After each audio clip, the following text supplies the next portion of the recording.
Thanks for giving me a ride. I really appreciate it. Yeah, well, I didn't get much of a choice. That's a really nice knife. I have it's a spatula. Yes, those are also my brother utensils. and me. We used to work up there. My brother, he makes it real good. He preheats the oven to 350 degrees, and then in a large mixing bowl, cream butter and sugar for 4 to 5 minutes until light and fluffy. Scrape the sides of the bowl and add the eggs and vanilla. Cream for 1 to 2 more minutes. Then he stirs in the flour and the cream of tartar and baking soda and salt and just until it combines in a small bowl, stirred together with sugar and cinnamon. Is this a recipe for sugar dough cookies? My family makes snickerdoodles. Oh no, I'm so sorry. Those are so drastically different. I'm so sorry. I should have known with the cream of tartar. They're really good. You like them? Yeah, I like them. They're good. This podcast is about why horror scares us. What deep, dark, secret, scary cinema shines a light on. The discussions are frank and involve conversations about abuse, trauma, and mental health. There are also spoilers, so keep that in mind too. Now, sharpen your machetes and straight razors, because this is Cutting Deep into Horror.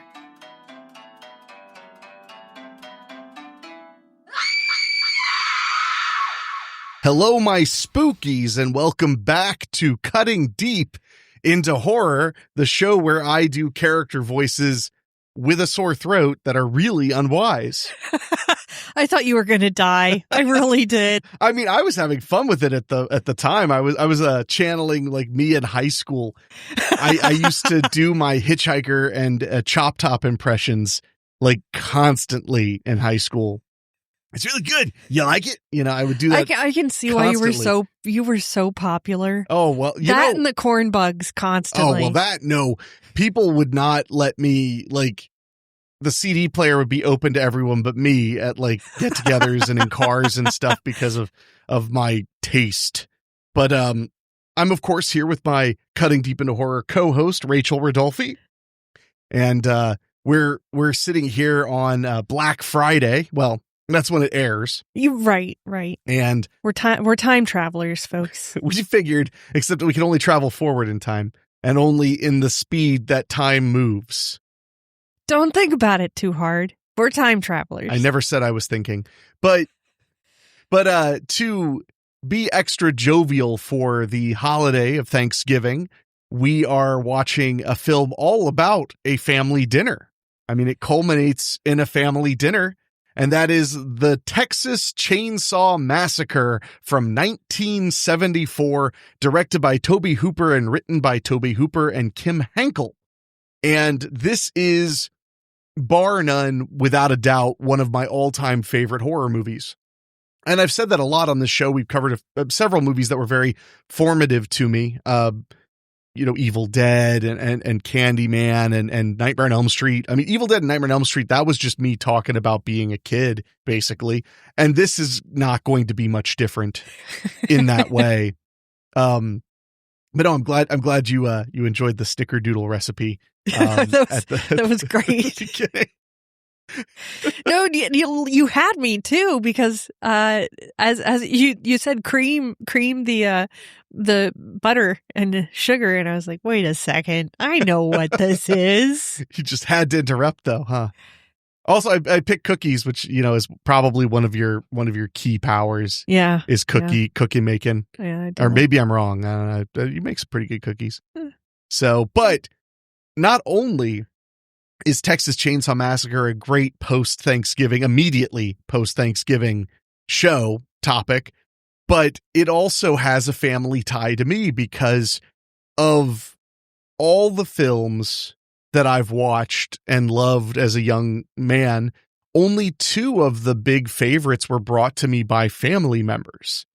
Nightmare on Elm Street was brought to me by my sister, and Texas Chainsaw Massacre was introduced to me by the man who's hosting Thanksgiving on this very day while this show is airing. My family's doing Thanksgiving on Black Friday. So Jeff, my cousin Jeff, Jeff Turner of Night of the Living Tapes fame, he wrote the official, the book that is the official guide to Night of the Living Dead on home video, which I highly recommend you check out on Amazon or wherever you buy your books if you love reading about movie distribution and Night of the Living Dead and stuff like that. But anyway, he showed me Texas Chainsaw Massacre when I was like 11. Oh, perfect age. Well, you know, we're the 2 boys in the family who had like no diagnosed ADHD until we were like in our 30s. He fast forwarded through like all but like a few of the disturbing parts. That's the thing I remember the most, is that he just like started fast forward. He's like, let's get through this. And then it would just be like Leatherface doing fucked up shit. And he'd be like, there we go. And I'd be like, So anyway, before we fully dive into the Texas Chainsaw Massacre, which I love this movie so much. I do want to mention that this episode of Cutting Deep into Horror is brought to you by, again, our good friends at Cozy Earth. So if you haven't had a chance yet to head to CozyEarth.com and check out their selection of bedding and sleepwear and loungewear and, of course, my favorite, bathrobes, you should check it out because they're made out of bamboo. They're extremely soft, and Weekly Spooky listeners can get 41% off their first purchase using the promo code SPOOKY at checkout. And every purchase you make at CozyEarth.com with our promo code supports the podcast directly. So we really do appreciate it. Several spookies have already went out and done that, and we do appreciate it. Something wrong? You're acting weird. No, you're making a face. No, my ear was itchy. That's not acceptable.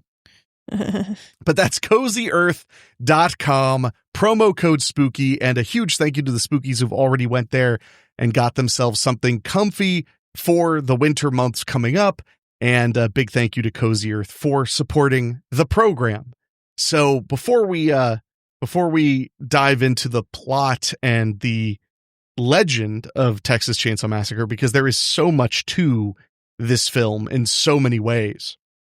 So I mentioned how I saw it for the first time. How did you see Texas Chainsaw Massacre for the first time? And more importantly, was there like a legend to Texas Chainsaw Massacre before you finally saw it? Like, had you heard rumblings of it? Had you seen like references to it in pop culture? Because Texas Chainsaw Massacre, I mean, it's like with a name like Smucker, it's got to be good. You know, it's not the, you know, I can't think of another phrase. I mean, that is the title. The title. So, which, by the way, do you know what Texas Chainsaw Massacre's original title was when they were shooting? No. What? Its original title was Head Cheese. Ha. So how did you, like, how, when, why, what? Well, I mean, obviously I did hear, like, I growing up heard the name Leatherface, like you hear the name, you know, Freddy or Jason. Who from? You know, just like kids that I would meet were, you know, friends, you know, different people, and watching TV, you know, you'd hear references to it. I was probably in my late teens when finally someone like explained the premise of the Texas Chainsaw Massacre to me. Do you remember how they described it? See, it was my oldest sister's husband, and he's a nice enough guy, but he's not like, never was like truly into horror, I think. So he was like, yeah, it's pretty good. Like, it's one of the horror movies that if you're going to see horror, you should probably see that one. But he wasn't like hugely into it or a huge not much fan of a salesman, huh? Yeah. So, it always seemed like something like, yeah, I definitely wanted to check it out, but it was never something that I went and sought out until you showed it to me. Well, there are a few questions. follow-up question to that. Were you ever, like, when you were a kid and you or younger and you would hear about these things, were you scared of them, or were you just curious, or like what? I was equal parts curious about some things, and then other things I was just totally dismissive. And the main horror icons, I generally was a little more on the dismissive side. It wasn't something that like really interested me until I got older, into my, late teens. So you thought they were lame, or what does that mean? Yeah, I thought they were lame. I was more into the fantasy shit. So, how can a person into the things that are lame think that something else is going to be lame? That doesn't make any sense. I didn't say it was logical. I just said that's what I was like as a child. I had impeccable logic as a child. I'm certain you did. And we'll talk a little bit more about your first viewing of Texas Chainsaw Massacre, as well as head cheese, right after this.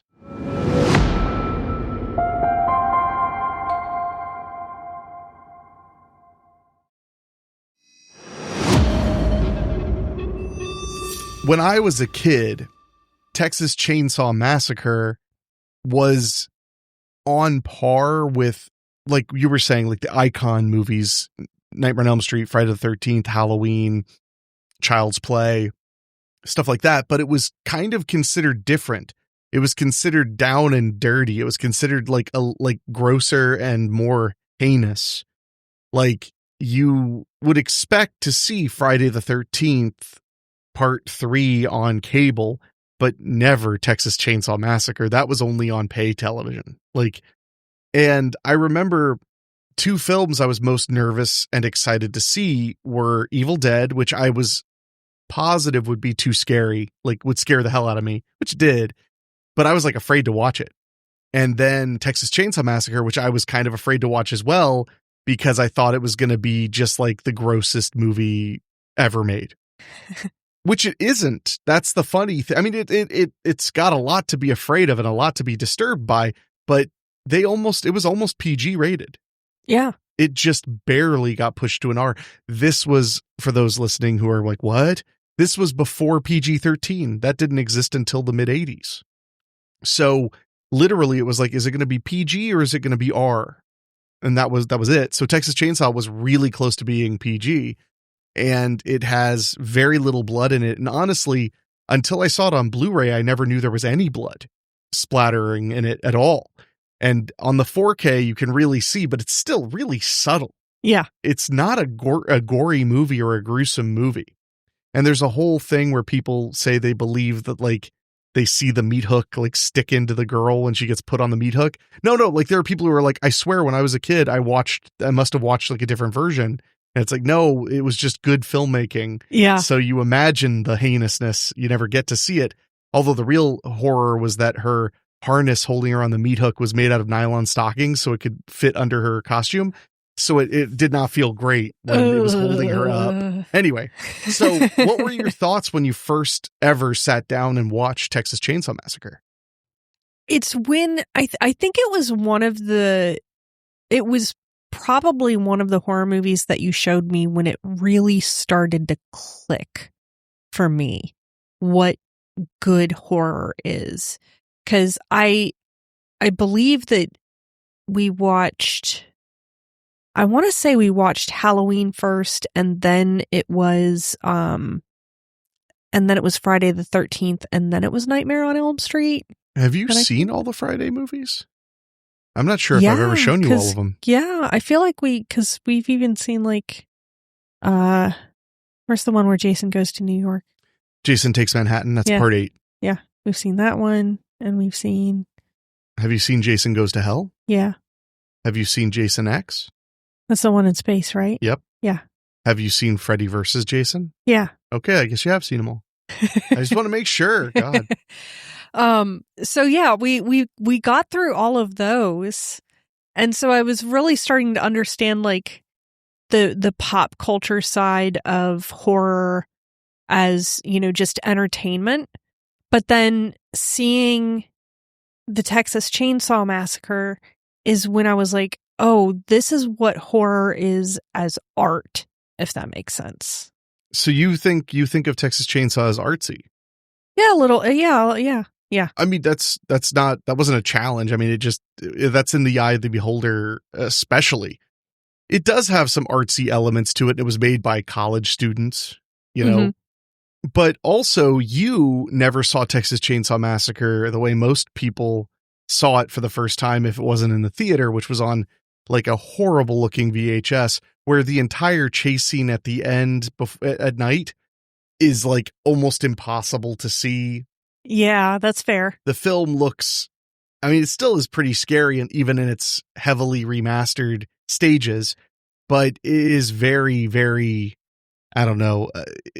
A lot of people would say that it was scary because it felt like watching a newsreel, because back then the news was on 16 millimeter film and documentaries were on 16 millimeter film. And this was a very, very grainy 16 millimeter horror movie. Yeah. So this was, I'm fascinated by this. So this was the first time you felt like horror as art was presented to you. Yeah. Well, I'm kind of taken aback by that. I mean, I get it. I'm not saying you're wrong by any stretch. I'm just like, okay. I would not have expected that to be what your takeaway was. But did you find it scary? Yeah, absolutely. That's part of why I was so, blown away, and why I was like, okay, I'm going to categorize this from entertainment to art, is because the communication, art would be something that is a conversation between the artist and the viewer, and entertainment is just a story, right? And so a good horror entertainment is just a story about being afraid or fear.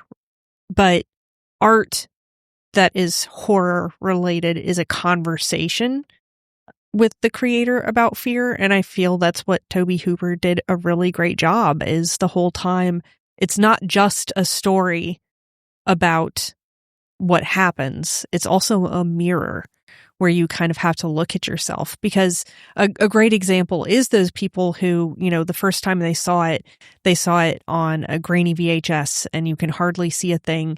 So their mind filled in a lot of the gory details that weren't fully there. It was a mirror held up to their subconscious, and they were seeing all the gory details that they wanted to be there. Well, I mean, that's a little unfair, because they're poisoning you. Oh, absolutely. To see violence. I mean, it's not like, you didn't imagine that this woman's being put on a meat hook. That happens in the movie. You're just imagining that you see a lot more of it. Yeah. You're just imagining it's less subtle than it is. And I think a lot of that has to do with the fact that, the film title is about as subtle as a punch in the face. So, which is one of my favorite things about it is, Texas Chainsaw Massacre, it rolls off the tongue. It's forever. And that's always been one of my favorite things about it. But it is interesting that you felt like that was your first look at art house horror to some extent. I really got to show you Henry Portrait of a Serial Killer, because that's super artsy. Well, by today's standards, it's not, though, because artsy horror is in. Yeah. Even on television now, artsy horror is in. I loved all 3 seasons of Hannibal, but the 3rd season of Hannibal is like, it got to a point where there were a couple episodes where I had no idea what happened until the end. It was like a fever dream. They knew they were getting canceled, so they were like, those weird 3-minute sequences that like you're always like wowed by in the 2nd season. Yeah. Well, this episode's just all that. Oh, yeah. It'll all make sense when you see the deer head at the end. What? But we'll begin to run down Texas Chainsaw Massacre even further right after this quick meal break.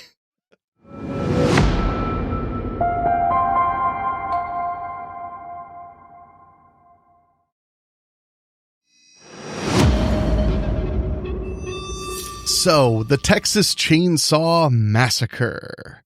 And this is one of my favorite horror films. So it's directed by Tobe Hooper. I mentioned that before. Tobe Hooper went on to become, in many ways, horror movie royalty. Mm-hmm. Although many would say that he was kind of cursed by Texas Chainsaw Massacre. It was his first feature film, which that's a hell of a debut. Because I think the film he made before that was a short film. Maybe it wasn't. There's no runtime listed, because there's a film he did in 1969 called Eggshells, which actually I think it is a feature, but I've never seen it anywhere. Huh. So that's weird. Huh. It's got to be available. But anyway, it's not a horror film. It's an experimental movie, because, a group of young hippies having recently moved into an old house in the woods slowly become aware of an otherworldly presence residing in the basement. Ooh. I've never seen it anywhere. So it might be a short for all I know. But he went on to make several movies that I think are really great. Some people disagree, but Invaders from Mars, 1986, is another really great, really scary movie. He directed Poltergeist, although some people try to claim that in reality Steven Spielberg directed Poltergeist. I think that's a lot of sensation. There have been a lot of people who've said, I know for a fact that Spielberg was directing, and there are a lot of people who even worked on the movie were like, no, Toby was our boss. Spielberg was just a producer. So I err on the side of Tobe Hooper directed Poltergeist, but it's also such a different film that I think some people just don't want to accept, just because it had all the flourishes of Spielberg. I mean, it had his clout and money behind it. So, it's going to be a bit like that. Of course, he directed Texas Chainsaw Massacre 2, which, by the way, Tobe Hooper claimed openly that the original Texas Chainsaw Massacre was supposed to be a dark comedy and that no one got it. You've mentioned that. You've mentioned that, and specifically you mentioned that before we went to go see the Texas Chainsaw Massacre when it screened in theaters. Was it last year? Yeah, it was last year around Halloween. And that was the first time seeing it on the big screen where I was like, okay, I can kind of get it. But I feel like having it that big in front of me is kind of what I needed to see it in that context. Sure. No, I would agree with that. The first time I saw Texas Chainsaw in the theater was at Horrorama, and it was shown off of a 16 millimeter print. Ooh. And that was really, really cool. Yeah. So I mean, it's definitely all things are bigger experiences in the theater, figuratively, literally. But Texas Chainsaw 2, the reason it's so wacky is he claimed he didn't want people to not realize he was being funny. And a part of me believes Toby that he thought it was a comedy because he was a really weird guy. Yeah. He was just an oddball, very, very unusual person. Known for drinking spicy tomato juices and Dr. Peppers and smoking cigars instead of having lunch. Like that was what he's famous for. He's like, Toby's already had his lunch. He had a Dr. Pepper and a cigar. So he was very, very, he was famous for being odd. He also directed the Stephen King miniseries Salem's Lot in 1976, just 2 years after Texas Chainsaw Massacre, which is wild because that movie, miniseries, but the way I saw it was as a really long movie, because that's how it was released on home video or on Blu-ray. That's a really scary, weird movie, like a phenomenally done, understated horror film. But it was a TV miniseries, so it's kind of looked down upon at the time. But I love it. A lot of people say it's a little bit boring. I think it's just a product of its time, being 1976. But yeah, I love his adaptation of Salem's Lot. Funhouse, I like that movie pretty well. Life Force is one of the most bonkers science fiction movies ever made of all time. Wait, have we seen Life Force? That rings a bell. The woman never has clothes on? Yeah. Yeah, that's Life Force. Okay. Yeah. That's pretty much it. But I mean, there are several other films he directed, including he made a monster movie in 2000 called Crocodile, which I actually think is extremely underrated. I thought it was I think pretty I've fun. watched that one with you and Dave. You might have. But anyway, so unfortunately we lost him not super long ago. We lost him in 2017. But he was I don't know. I think he was one of the most interesting voices in horror, and yeah, I don't know. A lot of people kind of malign him, and it always pissed me off. Why? Why would they malign him? Because to a lot of people, he never did anything, that could compete or compare to Texas Chainsaw. I think that's one of the reasons people kind of denied that he directed Poltergeist, was they were just kind of like, how could he do that when he stumbled ass backwards into genius with Texas Chainsaw? Yeah. And it's like, well, he's not Jess Franco, which only like one person who's listening to this will get that joke. But so there have been a lot of claims like that. And also you've got to remember that when Texas Chainsaw Massacre 2 came out originally, it was mostly panned. That's true. It was not well liked initially. Yeah. So a lot of people really lost their faith in Tobe Hooper at that point. Okay. But time has been very kind to Texas Chainsaw Massacre 2, which is a wacky, wild ride. So I knew that this would happen. I would get really like all over the place with Texas Chainsaw because I have so many thoughts and opinions about Texas Chainsaw. But I do want to mention where you can watch it. I know we mentioned it, I think, last week. Oh, good. That's the remake. That's not what I'm looking for. I think it's on Tubi. I apologize. I thought it was ready to come up. 1974. Oh, it's on Netflix right now. That's the one. That's where it is. Oh, nice. Yeah, Texas Chainsaw is on Netflix. It's on Tubi. It's on Pluto. It's on the Roku channel. It's on Plex. It says here it's on Peacock. That might be the remake because it gets confused sometimes. But so there's no excuse if you haven't ever seen Texas Chainsaw Massacre not to jump in, give it a watch, have dinner with the family, and then come back and join us. So the film opens, and that, I guess this is, so what I want to know is the first time you watched this movie, what were your thoughts when the opening began? To set a scene for those who've never seen the film, or hopefully you have, but you just haven't in a while. It's dark. There's no light at all. The screen is black. And then we hear sounds. They sound like feet walking on dirt, a shovel hitting soil, groaning and grunting. And then this sound that out of context is terrifying, this which is revealed to be the flash bulb of a camera. And we're seeing these sudden instances of what looks like a rotting carcass, a hand here, a face there, things like that. What was your first thought the first time you watched the movie? I guess my thought was just kind of acknowledging like, okay, well, this is definitely setting the tone right off the bat of, we're not going to be dealing with so much, out and out.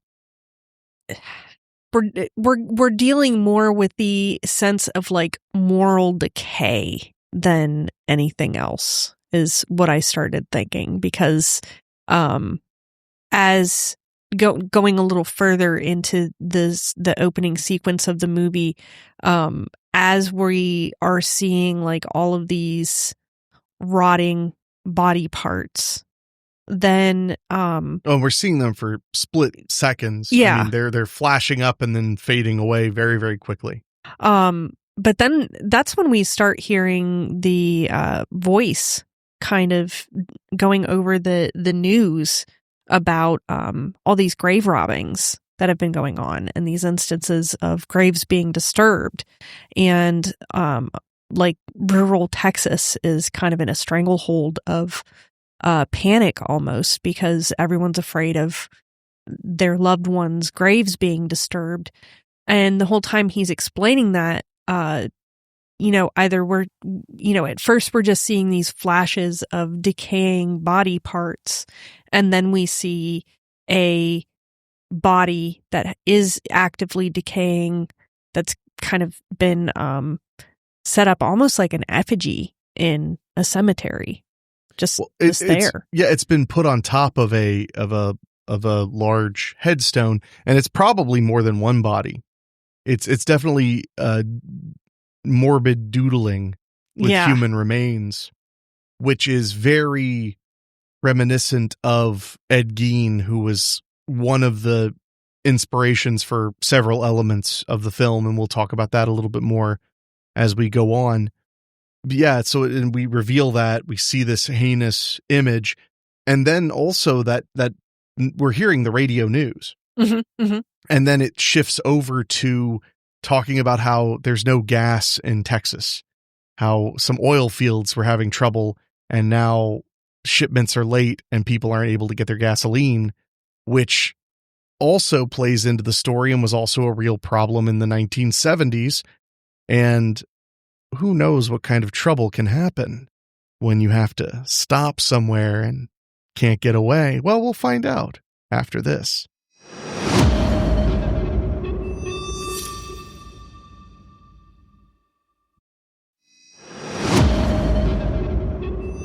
So now the credits roll and we're seeing footage of the sun.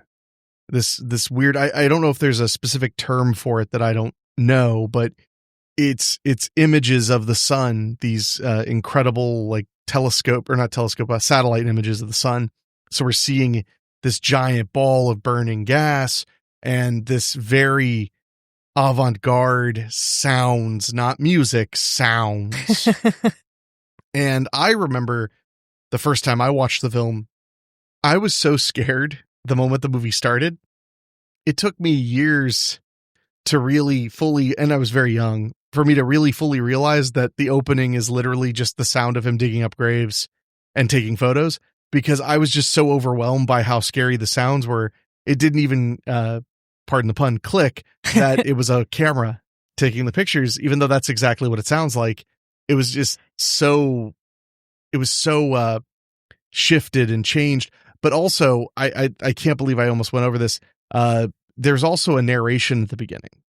Oh, yeah. Which if I could find the narration, I'll read it. But it's basically explaining how Sally Hardesty and her family, or her brother and her friends all went to Texas to check out their family home.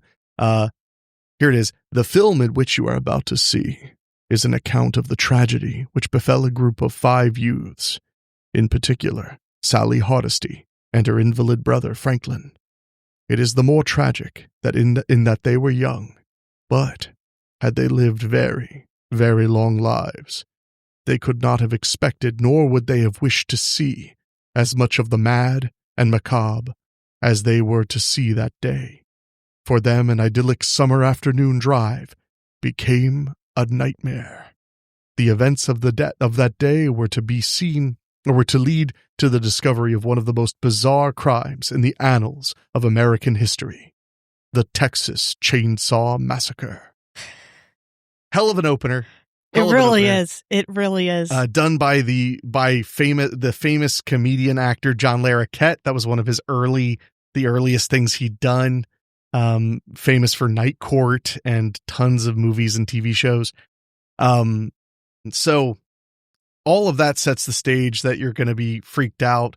But as the film now begins and we see a dead armadillo on the side of the road and this van's, heading towards a cemetery, and we see these young, very still in the 60s kind of hippie kids talking about astrology and talking about, how they're going to find out if their grandfather's grave has been desecrated, and then they want to go see his old house where they used to spend time when they were kids.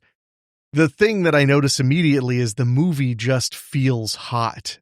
Mm-hmm. And I wonder if they chose the opening with the sun after editing the film and seeing just how hot it looked, because they were filming during one of the hottest summers ever in Texas, and Texas is a very hot state.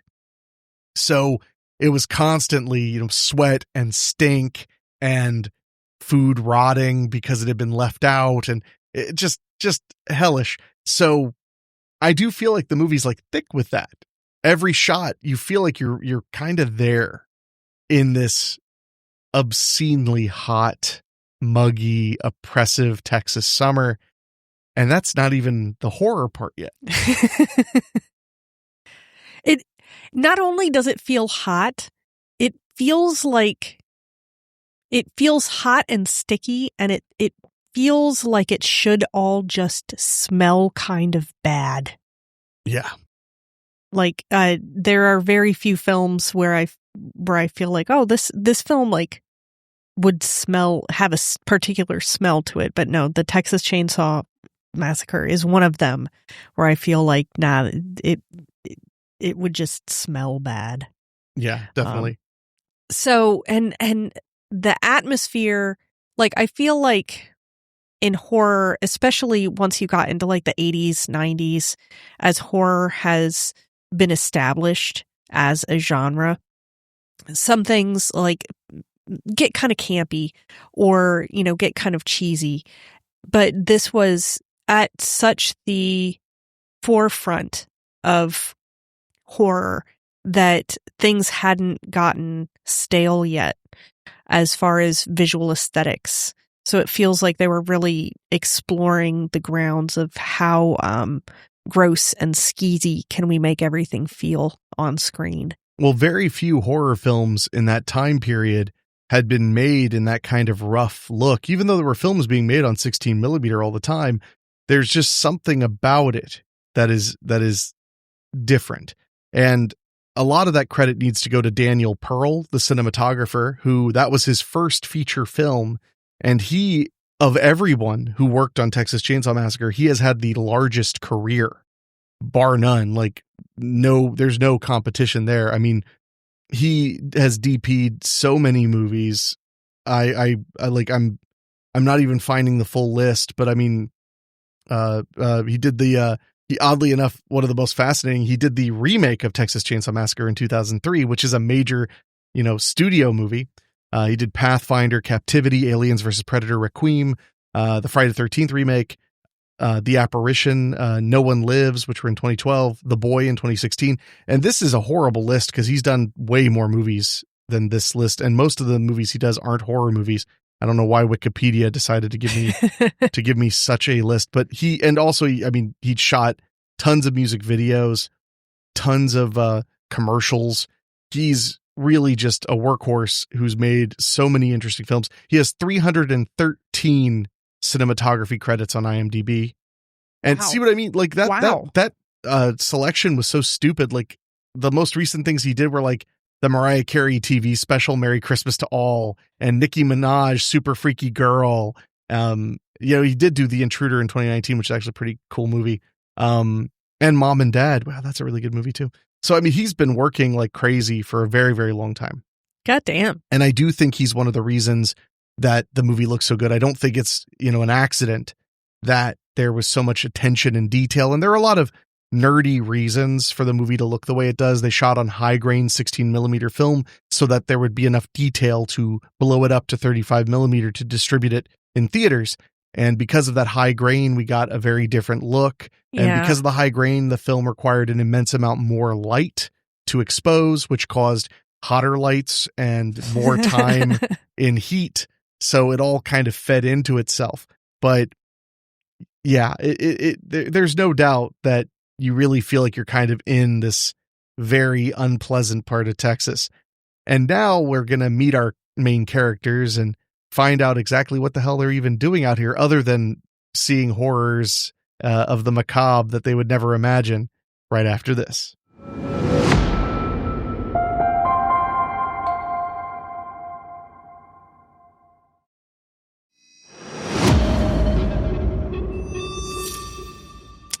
So they arrive at the cemetery, and it is abuzz with activity. There's people everywhere kind of checking out different graves, and it almost looks like a, what do they call it? A tailgate. Yeah. Like yeah, it really does. All over. Some people are having beers and stuff like that.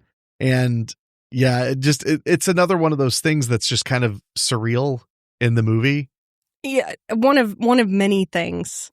But it's so much less bizarre than the other things that are surreal in the movie is what I mean. Yeah, it kind of like sets the standard for you almost. Yeah. Like this is what normal is now. Yikes. Yikes indeed. So they go and talk to somebody, it seems like maybe a sheriff or something. They arrive and they just talk to a guy sitting in his truck near there. And he's like the first example of like a good old Texas boy. Because it's not said out and out, but it's likely these kids are from Austin, mm-hmm. Texas, which is important to mention. In 1974, Austin was not a city. It was a big town. Okay. It had a college. That was its thing, is it had a college. but it was not, it did not become like it did not become Austin until like 2000. It was a very small, like the cities in Texas were Houston and Dallas. Oh, okay. So that's worth mentioning too, is like Austin was where the young people were and stuff, but it wasn't what it is now. Now it's, it's a real city, but back then it was pretty small. And, but these kids are definitely from there, and now they're up in the panhandle in the country. And I just love how this good old boy, he's just like, they're trying to figure out who to talk to or whatever. And he goes, your granddaddy's buried in there. And she's like, yes, sir. He's like, right over there. See that guy over there with the hat? That's the sheriff. You go tell him your granddad buried in there. He'll let you in. Like, it's just like, he's like, and he's so happy to be helping. Like, but while that's happening, there's a moment that I think about every time I watch the movie. I'm like, oh man, what is with this moment? Because there's one guy who's like sitting in an old tire on the ground, drinking a beer. Yeah. I was going to bring that part up. Yeah, please do. Because it messes with my brain. Yeah. So there's two things that I love about this. One is how bizarre it is. So bizarre and so unsettling. And the other thing is it really starts to set the stage for Franklin, because everybody else is kind of going off with the sheriff to go and double check the grandpa's grave. But they leave Franklin behind at the van, and there's that guy just sitting in a tire, like an overturned tire on the grass, drinking a beer, like getting shit-faced, and he just starts blabbering on. And I don't even know like what he was talking about, but he's, basically saying like it's never going to be the same again, and just kind of like nonsense. But it's really... Well, he starts saying, people think I don't know, but I see things. That's it. I see so many things. But he's like really drunk. He's saying it really, like, that's why it bothers me so much. He's just like flopping his arms around. He's like, I see things. Like, it's just so weird. And it makes you wonder, like, does he know that there's something nefarious going on in this little town? Or is he just a drunk? Yeah, and you really don't know. I mean, for all we know, if you want to cut deep, for all we know, this guy could have seen his grandmother's body defiled. And now he's just drunk as shit with his like acquaintances, friends, whatever in the town. And that's what we caught. We just caught him being, off his ass drunk and angry.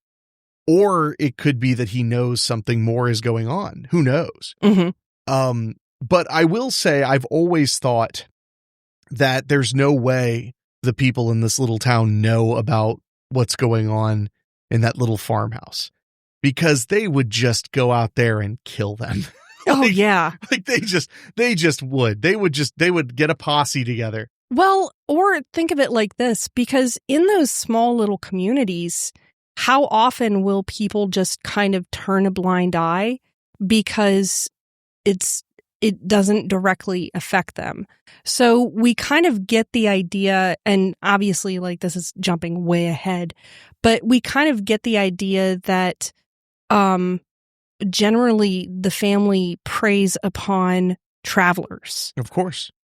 So they're not really messing with people in and around the town. So it could be that everybody around the town is like, oh yeah, that family's really weird. They really keep to themselves. As long as you leave them alone, they'll leave you alone. Like, we don't ask any questions. Oh no, I meant that they know that they're like twisted and behind like the cemetery being defaced is what I meant. Oh, okay. I meant no, they probably know a little bit about them. I mean, they even referenced that the hitchhiker even references in a little bit that he worked at the slaughterhouse. The whole family at one point worked at that slaughterhouse, but then they automation got rid of them. Yeah.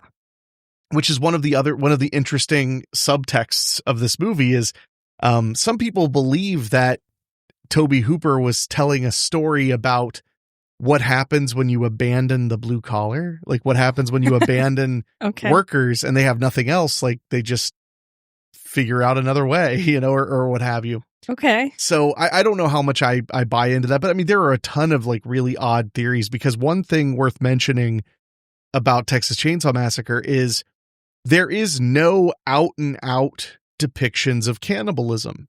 Yeah. I would say that there is cannibalism in the movie because Tobe Hooper made a sequel where cannibalism was front and center. So I think that was the point. But yeah, there's all this conversation about meat. There's all this conversation about head cheese, all this conversation about eating thing, whatever. But we don't out and out see the family commit acts of cannibalism. Mm-hmm. We just don't. Mm-hmm. It could be implied, but we never witness it. It's never said as much. There are hints that later on that the barbecue joint in the gas station is serving human flesh, and that may be as well, but there's no evidence the family's eating the human flesh. That's kind of my point. Mm-hmm. It's not out and out said. I think it is implied. I think it definitely is, but that's just one thing that I think is really interesting. No, I absolutely agree.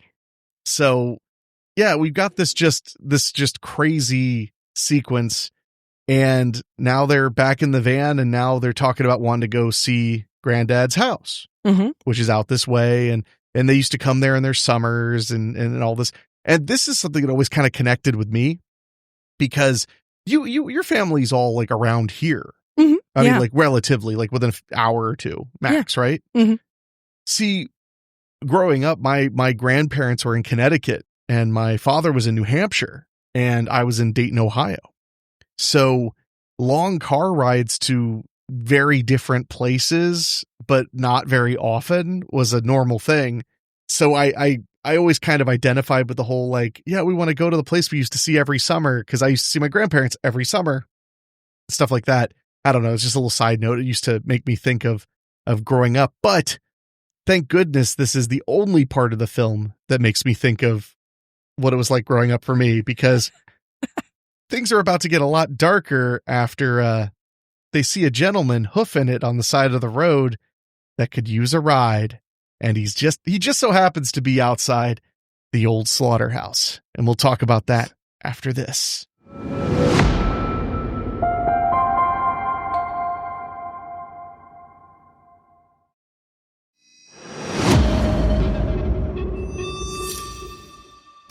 So they're all driving by and they pass like a cattle yard. And Franklin starts talking about their family history. Him and Sally, their family all used to work in the slaughterhouse. And he explains kind of the process of slaughtering the cows. And then how now they don't use hammers anymore. They use like that special like piston gun thing. And the air gun. And as they're driving by, they pass the cattle yard and then they see somebody walking along the road. And it's a great shot, just an extreme, I want to say distance shot, but I know that's wrong. Wide shot. It's a super wide shot. Yes, yeah. Super wide. The van shot. is like the size of a toy. Yeah. And it just, stops and pulls off to the side of the road, and this really sketchy looking hitchhiker gets in. And this guy, again, the movie feels like it stinks. And this guy is one of the things that just stinks, and he looks so skeezy, and he's like wiry, and he's, got like overalls and some old camera he's carrying, and he starts talking to them about, the slaughterhouse, and they ask if he works there, and he said, nah, he doesn't work there. He used to work there though. And, his brother used to work there. His whole family used to work there. And, then he starts talking, just kind of, rambling on, and he notices that Franklin has a knife, and he says it's a really good knife. Can he see it? And he takes the knife, and, then he starts talking about head cheese. Yeah, he's the famous head cheese talk. Yeah, they take take the head and they boil it, except for the tongue. They use all the flesh. They don't throw nothing away. They use the eyes, the jowls, the ligaments, the nose, and everything, and they boil it all down into a big jelly of fat. It's really good. You like it? Yeah, I used to recite that all the time when I was in school. And but he gives this speech, and it's worth mentioning that like. He also said, like, he was, when they said, like, well, what were you doing at the slaughterhouse? He's like, I was taking pictures. And he shows them pictures of, like, animals being slaughtered that he's popped quick pictures of. And he is literally hitchhiking away from that cemetery where all that stuff happened. He's literally on his way away from there, which is also worth mentioning, because there was photographs being taken. So they're already kind of disturbed because, Franklin has this, and Franklin is in a wheelchair, and he's substantially older than everybody else. He's probably in his 30s, maybe late 20s, early 30s, and everybody else is like 20, 22, somewhere in the neighborhood. And Franklin's definitely the odd man out. Everybody seems to like him fine enough, but he's definitely more country and they're much more hip. So Franklin is very like, my granddad used to work at the slaughterhouse, way back when, and blah, blah, blah. And I like head cheese. It's good. He's like very salt of the earth compared to everybody else who's kind of like, in fact, he has one great line, because Tobe Hooper has said that this film, if there's one thing this film is about, it's about meat. And there's a great line where they're all like, and he's like, whatever, you'd like it if you didn't know what it was. That's meat. Yeah. Though. I mean, that's bologna. That's hot dogs, that's what it is. Although I've always, I've always had a big problem with the idea of people saying like, like this hot dog is just like ears and noses and blah, blah, blah. Or, that chicken nugget is made from like, they scrape the bone. And I'm like, when the Native Americans use every part of the buffalo, they're beautiful and spiritual. But when we don't want to throw away any part of that dead chicken, now you're just cheap and destroying the world. I mean, you could still be both, but that has always driven me crazy. The little double standard of like, every part of the buffalo, how wise. Ew, you're going to cook that part of the pig? But yes, there's all this conversation about meat and all this conversation about, where he lives. He lives just a ways down the road. They're all getting very uncomfortable with him. And he's scary. He has a big red birthmark. His hair is so stringy and gross. His clothes are tattered and stained. He's got just a really weird affectation. Yeah. Like what I was doing at the beginning. The actor who played him, which was I can't believe I'm blanking on his name. Edwin Neal.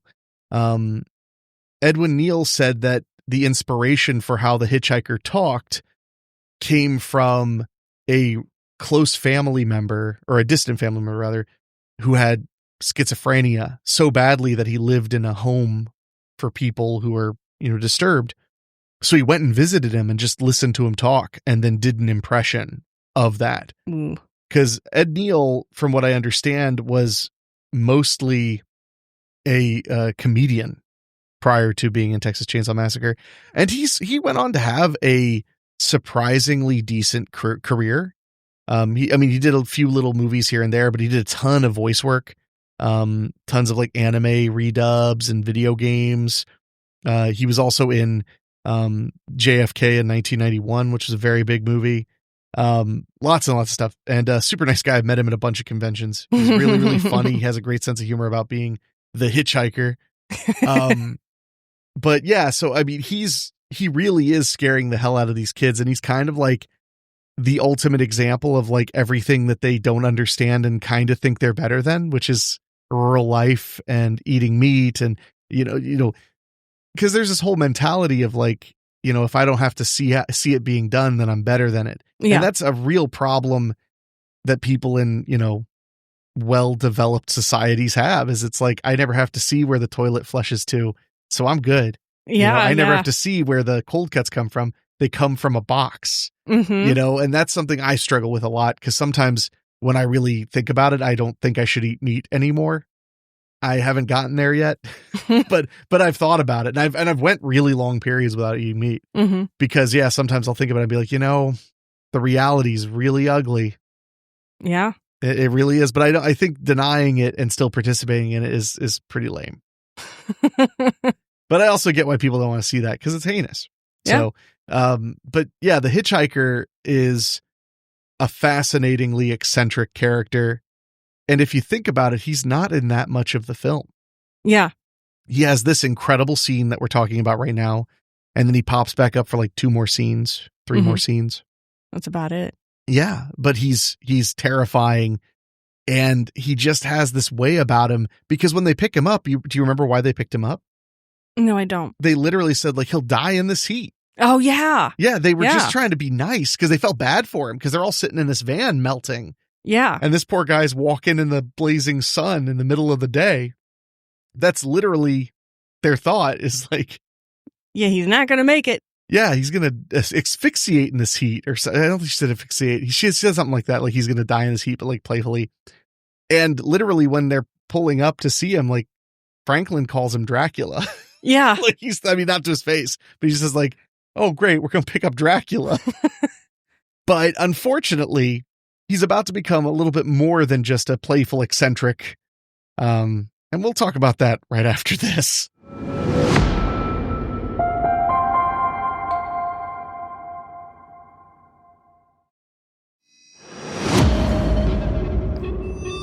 So the hitchhiker has Franklin's knife that he was, admiring, and he just cuts his own palm. He just digs it right in there and does it, and he laughs about it while he's doing it, which of course terrifies everybody in the van, obviously. And it's moving too, so the driver's like, what's going on back there? They're mortified. Then he hands the knife back to Franklin, and Franklin's eyes are just, massive as he's looking at it. It's like got this guy's blood on it. This guy just cut himself. And then it just keeps devolving. Yeah. But wait, there's more. Yeah.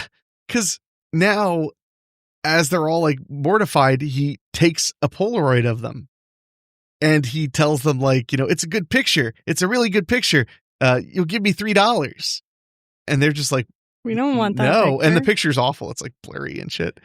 But that also fascinates me because if we think about that concept of like the blue collar being left behind, workers being out of work, he's literally doing like a hustle that was very common to do to travelers. Mm-hmm.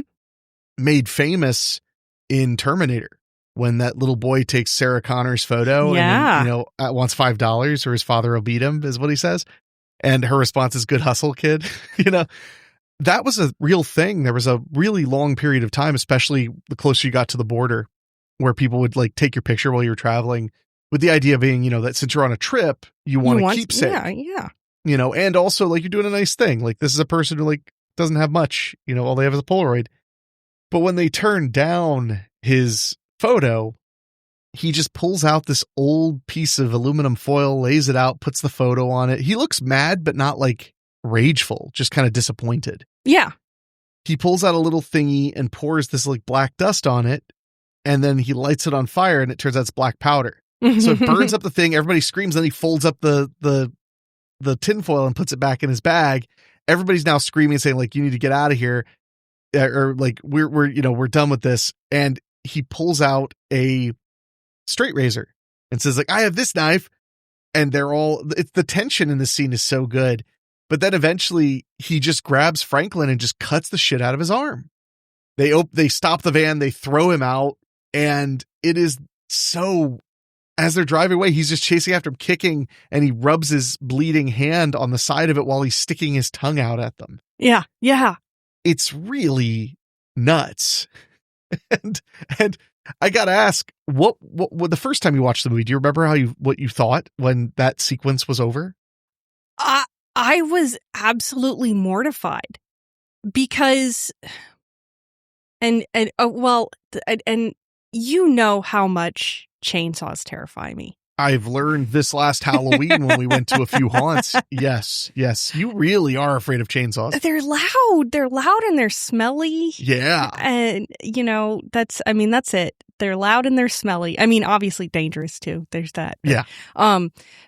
So like there is a level of terror to getting pursued by a flesh-wearing maniac with a chainsaw. Is there? Yes. Huh. One Teach their own. Yeah. One might assume. But that is so disconnected from reality. But picking up a hitchhiker, especially in this time period, like it's very common. Very, very common back then. I don't think anyone picks up hitchhikers anymore. Well, it's illegal to hitchhike now. Yeah. I'm almost certain it's illegal in the whole country. I'm pretty certain. I'm pretty certain. I picked up a hitchhiker once. Really? Mm-hmm. How'd that go? Good. He had a dog. Oh, yeah. That's how they get you. Yeah. If they got a dog, you're going to pick them up. Yeah. I basically just took him across town. But anyway, so all that being said, the hitchhiker that is seemingly just like a local weirdo, and then the situation devolves until this is a very terrifying and dangerous individual. Yes. Is real. And that was what made it so terrifying for me upon the first viewing, and pretty much every single viewing after. This is one of the more chilling scenes for me, is because this can and did regularly happen, this kind of thing. So yeah, that's why I think this scene is so scary. So I had to check. Hitchhiking is not illegal across the United States, but there are some states that have that banned it entirely. Okay, that's what it is. Which is Nevada, New York, New Jersey, Utah, Wyoming, and Pennsylvania. But in nearly every state, it is illegal to hitchhike on the interstate or freeways. Okay. So hitchhiking itself is not illegal. Just hitchhiking where you hitchhike is illegal. That's America. I love it. I love it. Yeah. It seems like anytime I hear somebody say like, well, actually, that's not illegal. It's just anything that allows you to do that is illegal. I'm like, oh, yeah. I was like, okay, fair enough. Yeah. But so the hitchhiker is gone, and now they're all a bit shook. Yeah. They head to a gas station to fuel up and figure out exactly where Franklin's granddaddy is. Yeah. And we haven't done a full breakdown, but I mean, the characters are we've got Sally and Franklin, mm-hmm. and then the other characters are a little bit less known, but they all have stuff to do. We've got Kirk and Pam, who are the couple. Yeah. And then Jerry, who's driving, and who might be dating Sally. It's never really explained. Mm-hmm. But it seems that it's his van, I'm pretty sure. So, yeah. And he's driving most of the time. And of course, Kirk and Pam become the two famous first deaths to Leatherface here in just a little bit. But they stop at the gas station and they don't have any gas. Yeah. And that's something that always blows my mind when you hear about like the gasoline shortages and all the crazy stuff that happened in the 70s. Yeah. And like waiting in lines for gasoline when it's not rush hour. I mean, I'm used to waiting in line for gas at like Sam's Club because it's cheap that day. So they're like trying to figure out what they're going to do because they don't have a ton of gas. They're trying to figure out like, should we just go to the house or what should we do? And they meet this odd looking guy who we don't get his name, not in this film. No. In the sequel, his name is Drayton, but I'm trying to keep, as I do with all of our movies that are parts of franchises, I try to keep them self-contained for the purposes of what we're talking about. So he only ends up being called the Cook, and he's played by Jim Sydow, and he's played by Jim Sydow friggin' masterfully. And he's, he seems like kind of an average guy. He's got a little bit of an odd look to him, but and he's friendly enough. He's telling him like, yeah, I ain't got no gas. They're saying I'm supposed to get some today or tomorrow, but I don't know. Like they've been saying that for a little while now, but yeah, we're just out of gas. And they're kind of like, oh, okay. And then they ask him like, do you know about the house out the Hardesty? I think it was the Hardesty place, is what they say. And he's just kind of like, oh, you don't want to go messing around no old house. You're liable to get hurt. Plus, people out here don't take kindly to people trespassing on their property. And Franklin says, oh, my dad owns that. And he has this look at him. He goes, it's your daddy's place, huh? Like that's a real problem to him that he says that. And this is something that I mentioned to you, an interesting take I had that I had never thought of until this last time we watched it. He then tells them like, why don't you guys just hang here for a spell? I got some fresh barbecue and maybe the gas will come in an hour or two. Like, we don't know. It's supposed to. I think Drayton is trying to keep them from getting killed. Yeah, we were discussing that last night. Well, when we watched it. Yeah. And I really think you're right. I really think you're onto something. Because he seems almost disappointed when they have an inn to get to the house. Yeah. And it's not because it doesn't seem for any nefarious reason.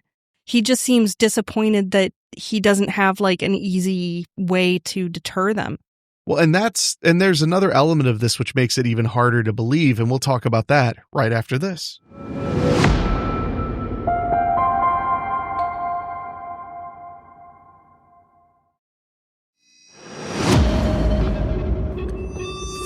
So when the hitchhiker got out of the van, he drew a kind of symbol on the side of the van. Some people have claimed it's like a rune. Some people have claimed it was like initials he was trying to write, and that it was like a brand for cattle. And I think that makes sense. But when they get to the gas station, Drayton sees that. And even then he's talking to them about all this stuff, about the house and how they shouldn't go there because, you don't want to mess around some old house. You get hurt or, get shot for trespassing. Oh, and you got those pretty ladies with you. They don't want to go to an old house. Yeah, I love that line. Those pretty girls, they don't want to go to some old house, So, but as this is all happening, he really seems to be trying to keep them from going there because he knows that that's the closest house to his family's home, which who knows how they obtained it or if it's legitimately theirs or whatever, but it's definitely the nearest house and he doesn't want them to be out there. And it makes me think that it's because he's worried that the hitchhiker and Leatherface will get them. Mm-hmm. And he doesn't necessarily want them to be killed by them. It's weird. And it may not be entirely necessarily moral. It could be that he doesn't want them to, get caught because there's so many of them. Like a lot of people will come looking if 6 kids are all gone at once. Yeah. It could be something like that because they could have all kinds of rules about like only people who travel alone, only people, without a car or with a car from, a state really far away. They could have all kinds of rules because who knows? I mean, they've definitely been doing this a while, but he really does seem like he does not want them to go do that. And the more I think about it, it's that part where he goes, "That's your daddy's place, huh?" Like he knows, like he's like defeated because he's like, I can't get them to not go then because like they it's theirs, it's their home, it's their house, and he's just like, well, shit. Yeah. And later on, when he's talking at the dinner table and stuff, I mean, he says, and don't get me wrong, he's a psychopath. They're all psychopaths, family of psychopaths. He even says that he has this whole point about like, I just don't find any joy in killing. It's just a thing that's got to be done. It doesn't need to be mean. It doesn't need to be cruel. He says that stuff. He also like torments and tortures Sally later on too. So I do think there's like a part of him that's just like, these kids need to just get back on the road and get away from here. I kind of think that's what he was going for because he really is pushing that. Yeah. Yeah. And, but also worth mentioning the, odd looking redhead guy who keeps washing the van and they tell him that's good. And he just keeps starting again, washing the van. That is the most outwardly funny part of the whole film. I think the first time I really noticed how funny that was last year in the theater. Yeah. And now every time I watch the movie, I laugh out loud the third time he starts washing the van. And Drayton said, see, I'm already doing, the cook is just like, that's enough. He keeps coming back and doing it. He seems like he's not quite right. No. Which, by the way, makes perfect sense. There are people, it was played by Robert Corton, who has no other acting credits, but he's credited as window washer. A lot of people have said, like, was he another member of that family or, were they a big or whatever? I think that the reason he worked with the cook was because he was slow, so he wouldn't be able to like pick up on what's going on. Oh yeah. Yeah. Because the best place for him to catch to catch travelers and stuff would be at that gas station. Yeah. Which, by the way, aptly named Last Chance Gas, which is I'm almost certain it is named Last Chance Gas. Now I'm wondering, I hope I'm not thinking of a different Texas Chainsaw movie that has that name, but I've actually seen Last Chance gas stations. Oh, really? On my travels all over the country because it is usually, there's no gas station for 30 or 40 miles. So they'll name the station Last Chance Gas. Yeah. Because they're trying to remind really you is. like, hey, how about you, don't want to get stranded. No. Well, and that's the thing though, is like, I would imagine if he wanted those kids to get killed, he would have immediately been telling them exactly where to go and he would have been all excited about it, Yeah. But no, he really seems to not want those kids to go there. Yeah. But nope. And it is called Last Chance Gas. Other things worth mentioning, under that sign, it says "We Slaughter Barbecue" is on the sign. But yeah, it was called Last Chance Gas Station, which, yeah, I just always loved that it's Last Chance Gas Station. And I can only imagine that they named it that because somebody had been driving somewhere and saw it, because that's especially common out by the deserts. I would imagine, because you really want to make sure you know that if there is another station for quite a while. Mm-hmm. But they don't really care. They get a couple Coca-Colas and decide it's time to get back on the road because they're not super far from the house and they don't have any gas. So what the heck? They want to get there. Well, they're kind of accepting that, like, they may end up just camping at Grandpa's old place, and then the next day they'll just have to figure out where to get some gas. Yeah. So they get in the van and they head out to old Granddaddy's place a little ways off. And it turns out it's really not far away at all, but the house has definitely been sitting for a long time. As they pull up, it's not in like total disrepair, but it is in disrepair. It's like a little beat up. The rooms are, empty or filthy. There's the walls are starting to crumble a bit. The wallpaper is peeling and exactly. And there's something so creepy about walking around a decrepit house. Even though they're kind of like having fun with it, laughing and talking about like, oh, this was this room, this was this room. But the one thing that you notice immediately is Franklin's kind of just left behind. Yeah. And earlier in the movie, very early in the movie, right before they pick up the hitchhiker, he goes to take a piss and a big semi truck drives by and it knocks him down a hill. Yeah. Like, Franklin is a character, you really get to feel for. And I've also heard people say, by the way, that's one of the funnier moments of the movie. I always felt awful. Oh, I know. When he goes down the hill because he can't walk, he's literally just trying to pee in a coffee can off to the side of the road. Yeah. But Franklin is left behind and they're all going upstairs and stuff. Literally, Franklin can't join them. Yeah. Well, he can't even get into the house easily because, again, he's in his wheelchair. The paths are all overgrown and he can't get through the doorway easily because like there's rubble in the door, so he can't like get over it. And the whole time he's like griping and complaining like, it was your idea to bring me here, like why did you guys invite me if you didn't want me to be here? Well, and the irony of becoming a third wheel. Sorry, it's just, but really, wop wop wop. I know I have sound effects, but I shouldn't. Yeah, you should have had it queued up. You know what? You're mean. Okay. That's what I meant to do. But but I wasn't trying to be funny. He really is kind of a third wheel. He is. And he's mad and he's going off because he's also, friggin' mortified and terrified by what happened with him and the hitchhiker. Yeah. Rightfully so. But then after they're all having their fun, our little Texas Chainsaw couple, who I just lost their names in my brain, Kirk and Pam. Oh, Kirk and Pam. I'm pretty sure it's Kirk and Pam. Yes. They come to Franklin and say, didn't you say there was a swimming hole? Because we'd like to go swimming. And unfortunately for them, Franklin lets go of his anger and tells them where the swimming hole is. And yes, we're over an hour into the show, but now things are about to get slashery right after this.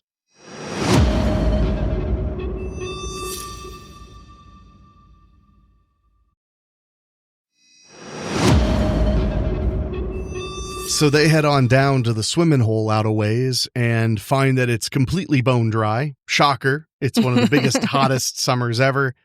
They're kind of bummed about it. But then as they're wandering around a bit, they hear a sound. The sound of a generator.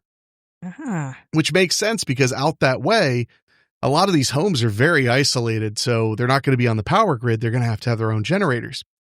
So as they go further out, they start to see this house that looks kind of strange. It's, it's a little beat up, but there's a generator running, which tells them people live there, they're home, and that they have gasoline, at least some amount of gasoline. And she's telling him like, let's not bother with that, whatever. And he's like, no, we're stranded. Like, we're basically stranded. So he starts telling her, this whole plan, like, I'll just knock on the door and say, is there any way we could borrow some gas? I'll leave my guitar and I think he said he'll leave his guitar and his ID with them or something so that they'll know I'm coming back. And then when I come back, I'll give them a couple bucks. And she's just kind of like, oh, you're crazy. He's like, yeah, I'm not crazy. I don't want to be stuck out here. So they head up to this old farmhouse. And as they're going through the back, there are cars, tons and tons of cars covered with netting. And they seem a little perturbed, but not that much. And I could see why. I mean, in the country, sometimes people just have like basically a little junkyard. Mm-hmm. But it makes us nervous because there's not just that, it's the decoration. There's a pocket watch with just a spike stabbed through it hanging from a tree branch. And there's all kinds of bizarre things. And I do want to point out, when we were watching it the other night, I said that I think that some of the biggest elements of this movie, other than the cast, were the director of photography, we mentioned before, Daniel Pearl, and the production designer, Robert A. Burns. Absolutely. Robert Burns went on to be a production designer in a ton of famous movies, The Hills Have Eyes, Reanimator, and he starred in one of my favorite kind of unknown, unfortunately, horror films, Confessions of a Serial Killer, which I love that movie. I think it is one of the best Henry Lee Lucas based horror movies, and it's his only starring role in acting ever. And I can tell an adorable story about that in a minute. But I mean, like, look at this resume. First film as an art director, Texas Chainsaw Massacre. Second, The Hills Have Eyes. Third, Tourist Trap, which is another movie that'll end up on the show in no time. Oh, absolutely. Tourist Trap freaks me out so bad. Then he did She Came to the Valley. He did Don't Go Near the Park, which I need to show you that sometime. Disco Godfather, which is a blaxploitation movie. Microwave Massacre, which, by the way, is a cannibal movie, and the guy who's eating everybody is the guy who voiced Frosty the Snowman. Then The Howling. Oh, wow. Yeah. Then Full Moon High, which I've always had a soft spot for. Blood Song, which is pretty good. Time Walker, Mausoleum, Play Dead, Reanimator, Nightwish. And then he kind of fell off from there and went on to do some other things. But then as far as an actor, you know, he was uncredited in a couple of movies, but then he was the lead in Confessions of a Serial Killer. He was in an episode of Walker, Texas Ranger as a background performer. But I met Robert Burns. Oh, he also directed a film called Mongrel, which is pretty good.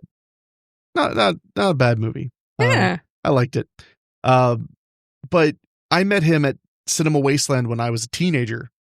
And I was so excited because I had rented Confessions of a Serial Killer from my local Hollywood Video, which was a movie gallery first, and they had a lot of older titles.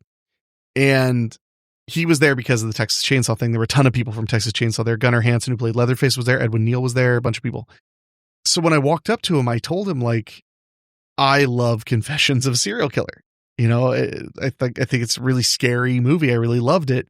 And he lit up. He told me all about the audition process. He told me all about, like, how he got the role and what the shoot was like. And then he did something amazing. He opened up his briefcase. He has a little briefcase with him. And he took out a little stack of these folded papers. And he opened one up, and it was a full one sheet from the original home video release of Confessions of a Serial Killer. And I want to say, I've never seen one anywhere for sale. I've never seen one on eBay. I've never seen one anywhere. And he told me he found 30 of them in his basement. Oh, man. Yeah. So I bought one, and he signed it. Enrique, want to ride? And it's hanging in my bedroom right now. But the thing about that is, when I got home with it, I was like, oh man, this is so cool. And I set it aside because I needed to get a frame. That was Robert Burns's first movie convention ever. Because he just kind of lived in the middle of nowhere in Texas and, you know, did his thing. Next year, I go to Wasteland and he's there, and he's not even a guest. He just came again. And he had a camcorder. He made a little documentary about Cinema Wasteland, about his experience there and stuff. It was so cool. And I got to chat with him again. He was super, super nice, super generous with the time. I really enjoyed talking with him about movies and fandom and all the stuff.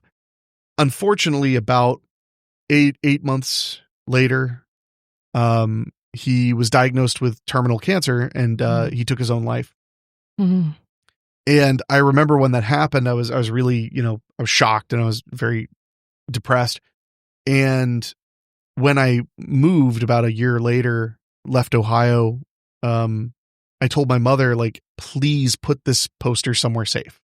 Because one day I do want to get it framed. You know, I'm a broke kid. Frames are expensive. And she said, I will.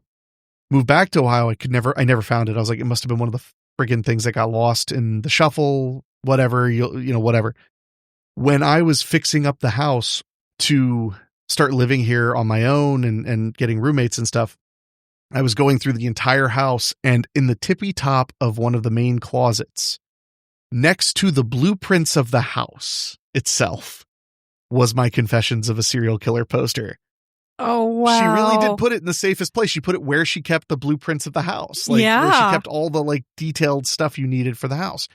So I was like, holy crap. So I remember I was broke as shit. And I went to Walmart and came up with $19 so I could buy a frame, and I hung it up. It was the first poster I hung up when I took the house over. So that's my Robert A. Burns story. And I've heard a lot of incredible stories about him from a lot of people. Just that he was very supportive and kind. And on Texas Chainsaw, he had worked very, very hard to give the film an interesting look and style. But he also was very adamant about things like that the animals they used not be harmed. That everything be handled professionally, people not be hurt, not risks of being hurt. Just a solid dude. So that's important too. I just want to say something nice about him because I really do think that the production design in this movie makes it. No, I have to agree. And we haven't even gotten to the good stuff yet because we're about to enter the family home and things just get messier from there. And we'll talk about that right after this.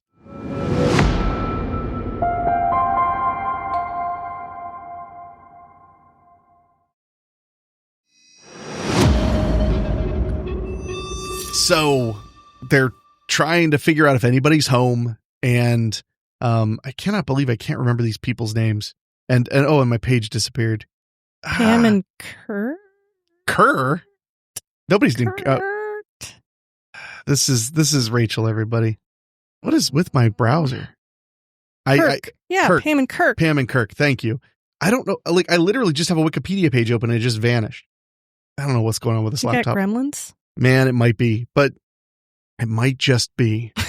Consarn it.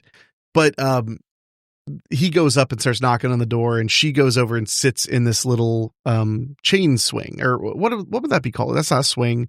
It's a swing. It's a bench swing. Yeah, it's a bench swing. Bench swing? Yeah, bench swing, porch swing. So but it's not at the porch. It's over on the tree. Yeah, it would be a bench swing. So he's knocking at the door. She's sitting around, just kind of looking around or whatever. So he walks in, and this is, the big scare, the first big scare, because as he's walking around, we hear these animal sounds, very weird. And when he walks up to the kind of the threshold behind the staircase, this giant behemoth in a mask, Leatherface, standing there and just clocks him on the head with a hammer in the way that they describe killing cattle. Mm-hmm. And when he clocks him on the head and he falls to the ground, he's twitching and twitching and twitching. And Leatherface just hits him one more time and then pulls him in and then slams this metal door shut that doesn't fit with the house at all, which I love. Like, that metal door makes the place look way more industrial than makes sense. And that's perfect. Yeah. Yeah. So it makes it look like a butcher shop or a slaughterhouse, which is odd. Yeah, it's strange. Yeah. Strange. Must have been a coinky dink, as my ancestors would call it. But so now we cut to Pam outside. I think it was Pam. Yeah. And she's like, where is he? What the heck's going on? And there were other little things. There's so many little touches. He finds a human tooth on the porch and hands it to her as a joke, and she freaks out. And the reason it's a human tooth is it has a filling in it. Yeah. Which, again, great attention to detail, by the way. This is a film, if you want to be an art director or a production designer, this is a film to watch because the attention to detail is so friggin' high. Mm-hmm. Little touches like that can make sure people interpret what they're seeing properly. Because you could guess that it's like a pig's tooth or something, because they're kind of human-y, and maybe it's broken a little or something. It just looks like a molar piece, But no, there's a friggin' filling. Yeah. That means it's a human. No mistaken. None. So Man. So we get one of the most iconic shots in the film, which I pointed out to you because you'd never really given it a lot of thought. I mean, obviously you'd seen it and been like, whoa. But she gets up from the swing and the camera is down low on dolly track and it just follows her. And I pointed out to you that the brilliance of that shot is because the camera is paced with her, she stays the same size and the house just gets bigger and bigger and bigger and bigger as the camera approaches, which really tells you like that she's in trouble. Like this house is going to engulf her. Yeah. Yeah. That shot, by the way, the producers didn't want it because it would take up too much time and they were behind schedule. So Tobe Hooper had to distract them while they were setting up the track. There's all kinds of great stories like that. If you love books, read Chainsaw Confidential, which is written by Gunnar Hansen, who played Leatherface. I'll talk about him more in a minute. It's a great book about the making of Texas Chainsaw Massacre, and not just like the stories on set, but he recounts other people's stories that are the opposite of what he remembers. I mean, because the movie is so legendary. There are so many stories that may not have actually happened. Because there was a documentary that came out in the 80s called Texas Chainsaw Massacre, A Family Portrait. It was a documentary about Texas Chainsaw, but it was only, 10 years out from it. Oh. And that is really interesting, but there's a lot of bullshit in it. It's like a great time capsule, but like people were telling stories about like, there's a rumor that they actually cut Sally Burns' finger in the scene with Grandpa because it was taking so long that somebody, maybe Gunnar Hansen, pulled the tape off of the knife and just cut her for real just to get the shot. I don't know that that's true. It doesn't sound true, but I've heard people say it. Okay. So there's all kinds of legends, and it doesn't help also that Texas Chainsaw was made in 72 and released in 74. So it's a ways out from everything. Mm-hmm. It is wild to think that like, Night of the Living Dead was shot 2 years, 3 years earlier. They feel very apart. Well, because Night was shot in black and white. So it feels like it's older than it is. But yeah, that's your Texas Chainsaw thing. But yeah, Texas Chainsaw Confidential by Gunnar Hansen. Phenomenal book. Really fascinating. All kinds of interesting stuff about the making of the film and the people who made it happen. So she walks up, heads inside, and immediately trips in the living room. And I'd love your take on this living room, because we were talking about, I mean, this is probably the thickest production design space ever. Yeah. So you walk in, and even in like the entryway of the house, there's bones and taxidermy everywhere. And I love bones and taxidermy, but even I would call it excessive. Yeah. And like furniture that normally is not made out of taxidermy or bones is made out of taxidermy and bones. So there's like lamps that are made out of like femurs and stuff. And not all the bones seem like animal bones. And she kind of wanders further into the house and comes to a room that's kind of like a kitchen, but there's the big, huge meat hook at one end, and the floor is engulfed in feathers, and there's cages everywhere and chickens all in the cages in like a bird cage. So the chicken's like filling almost the whole cage. Yeah, because they're not usually put in bird cages. Not generally. And as she looks again, the ground is covered in these bloody feathers, and she notices a big, like one of those stand-up coolers, one of the big freezers, deep freezers, mm-hmm. And she's calling for Kirk, and she can't find him. Opens up the deep freezer, and she's found Kirk. And it's great because there's a moment of recognition on her face, and then it just goes to a shot of a windmill outside the house, and you hear Pam screaming, and then the chainsaw revving. And that's all you got. Well, I mean, she watches him get sawed up in front of her. Yeah, mm-hmm. it's hellish. Ugh. And it's a weather vane. Weather vane. I think is what that was spinning. Probably was. I mean, it wasn't literally, obviously it wasn't literally a windmill, but it was a spinny, windy thingy, not to get too technical. Spinny, windy thingy. But yeah, so now that's, 2 down and 3 to go. And we'll talk about the further fates of these young people right after this.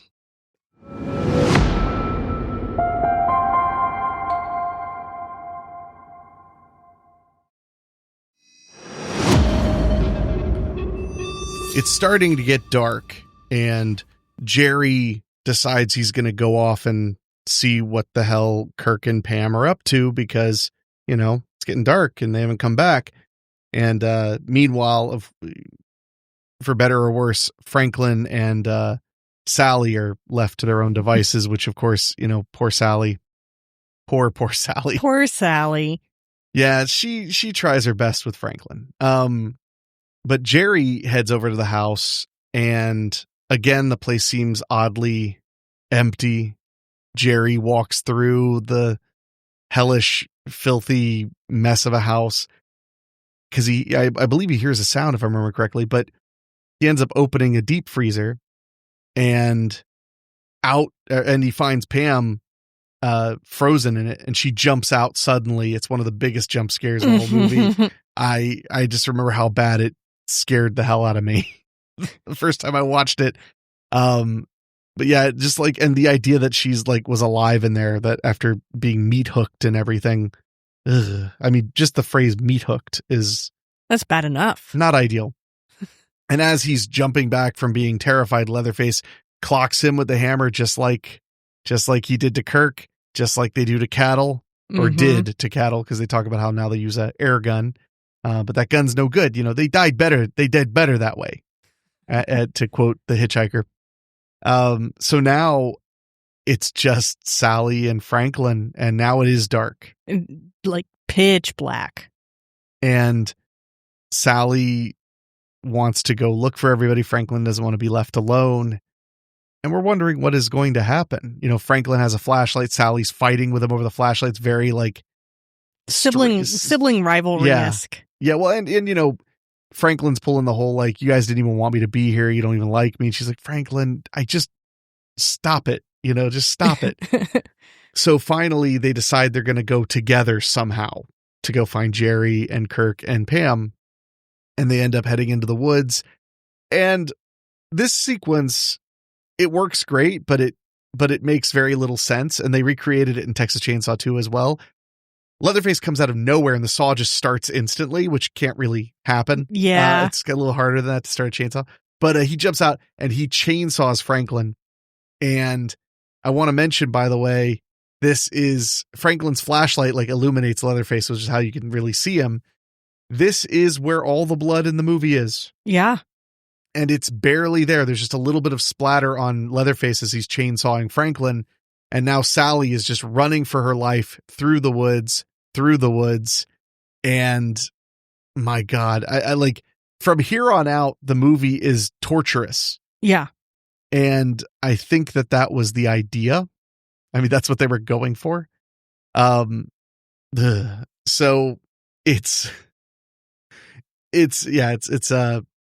from here on out, it's just cruel. So she finds the house, the house that Leatherface lives in, and she heads in trying to find help. She ends up going upstairs and finds a woman's rotting corpse and what looks like a dead man as well. Later, we find out that's Grandpa, and he's not dead. He's just very close to it. Just may as well be. Yeah. So what were you thinking when what do you think of the corpses up there and the whole idea that they I guess deny death? I find it fascinating because I know there's certain cultures around the world where it's commonplace to save the bodies of your ancestors, and you're supposed to do ceremonies with them and honestly kind of treat them and revere them as if they are still to an extent alive.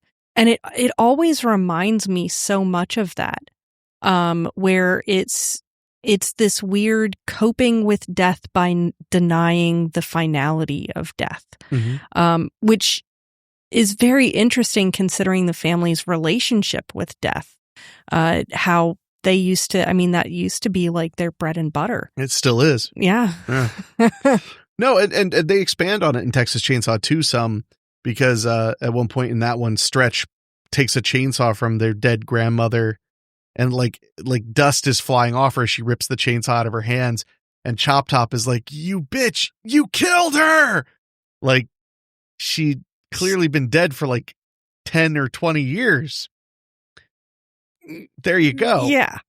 So after finding these two, Leatherface comes after her again, and she ends up jumping through a second floor window and running through the forest. And there's a lot of Marilyn Burns running and bloody. And one of the legendary things about this movie is that the claim is a lot of the blood on her in those scenes was real, because just the brush was cutting her to pieces while she was running again and again and again and again through the woods. And she happens upon Last Chance Gas, which I wanted to mention, by the way, you can still visit that gas station. Really? But it's not a gas station anymore. Oh. Would you believe me if I told you that it is now a barbecue restaurant? I would in fact believe you, yes. So it's in Bastrop, Texas. It was built in 1960. And after the film came out, it eventually was shut down. It closed and fell into disrepair and was abandoned for years and years. But in the mid-2010s, it was bought and restored by Roy and Lisa Rose, who reopened it in 2016 as The Gas Station / We Slaughter BBQ, a barbecue joint and horror memorabilia shop and mini resort. Ooh. Today, you can get barbecue, beef, pork, and not, merchandise, chainsaw memorabilia, and you can stay overnight in the on-site cabins that are behind the station. Oh, fun. So that's really, really cool. We should go on a road trip there. I've always wanted to do that. We could also visit the house. Ah, yeah. Which is also a restaurant. So believe it or not, in the late 1990s, instead of demolishing the house, it was carefully cut into sections and moved 60 miles to Kingsland, Texas.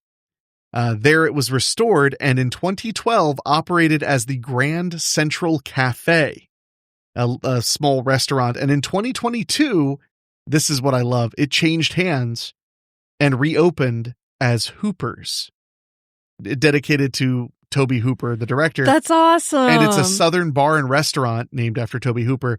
And it leans into the chainsaw connection with themed menu items and decor, but no bone furniture. Oh. So wait, but do they serve Snappy Toms? I sure hope they do. I could sure go for a Snappy Tom right about now. But now that she's arrived at Last Chance Gas, things are not getting any better. But we'll talk about that more right after this.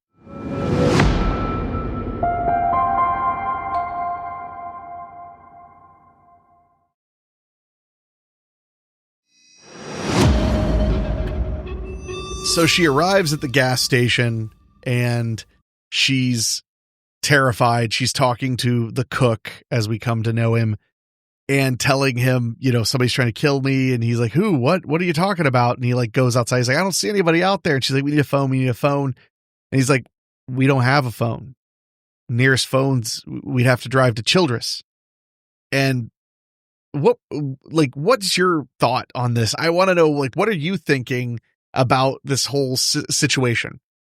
So I love the layers of discomfort of this scene, because there's a brief, very, very, very brief moment where, as an audience member, you kind of hope okay, she's found help.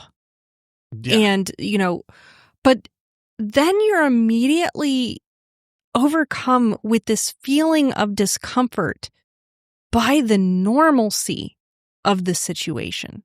Oh, you mean like his reaction? Yeah, being very like, huh? Yeah, just like, that's I don't see anybody. Well, that doesn't. Well, we're gonna have to get you in the truck, and we'll take you. Take care of you. Well, and on top of that, we have like lingering moments where she's looking at the barbecue, which looks questionable. I was gonna say, like, those shots of just like the sausages and the meat on the fire, and as she's looking at them and being very uncomfortable just by the thought of it, which, she just saw her brother get slaughtered, so I can't quite, blame her. But yeah, you get this feeling of being on edge because it's too normal. And it's almost like you've gotten so acclimated to all the wild, weird shit going on that now this is the thing. It's almost too quiet. Yeah, it's quiet. Yeah, too quiet. Yeah, but I mean, because she's sitting in there and it's just like you can just hear the radio on in the background just barely. And yeah. And he comes back, but now he's got a bag. And he's trying to put her in this bag, basically. It's like put a it big over her sack. head. Yeah, which I can't imagine he's trying to hide where the house is with the bag. I think that's just torture. Mm-hmm. And he starts beating her with a broom. And it's so long and drawn out and awful. Yeah. And eventually he pushes her into the pickup truck and drives around, and she's got the sack over her head, and he's got now a broken broomstick. And this is one of the sequences that always stuck out to me, even when I was very young watching this, is he keeps telling her the same stuff he was telling her at the gas station. Now you just relax there. Everything's going to be all right. Nobody's going to hurt you. And then he sticks her he's like jabbing her as hard as he can with the stick and like gritting his teeth because he's getting joy from it. But he's saying that it's going to be okay. That it's fine. Like nobody's going to hurt you. Nobody wants to hurt you. And then he's just like getting her. And that's the kind of thing that really messes me up because it's just an absolute sadism. There's no pragmatism to why you would do that. It's just to be cruel. Yeah. It doesn't benefit anybody to do that. There's not even a chance of her escaping. There's not even a chance of anything. Yeah. So now, as they drive down the dark road, as they're moving along, oh, look, the hitchhiker. It's a familiar face. And the cook has nothing but mean things to say. He's livid. He's like, look at that idiot, that dumb shit. He calls him a bitch hog and a dumb shit, all kinds of mean insults. He ends up jumping into the back of the truck as they drive the rest of the way to the house. So now we know for a fact, as the audience, that the hitchhiker is directly related to Leatherface and to the cook who's at the barbecue restaurant. So at this point, we start to really lean into the insanity of the whole situation. And in one of my favorite shots, he gets out of there and the hitchhiker is like talking a bunch of smack because he's all excited. He's carrying a piece of roadkill. I don't know if you noticed that. He's like all excited because he's got a piece of roadkill. And the cook starts beating the hell out of him, whacking him in the head with that piece of wood and yelling at him about, like, I told you to stay away from that cemetery. I told you not to leave your brother alone in the house.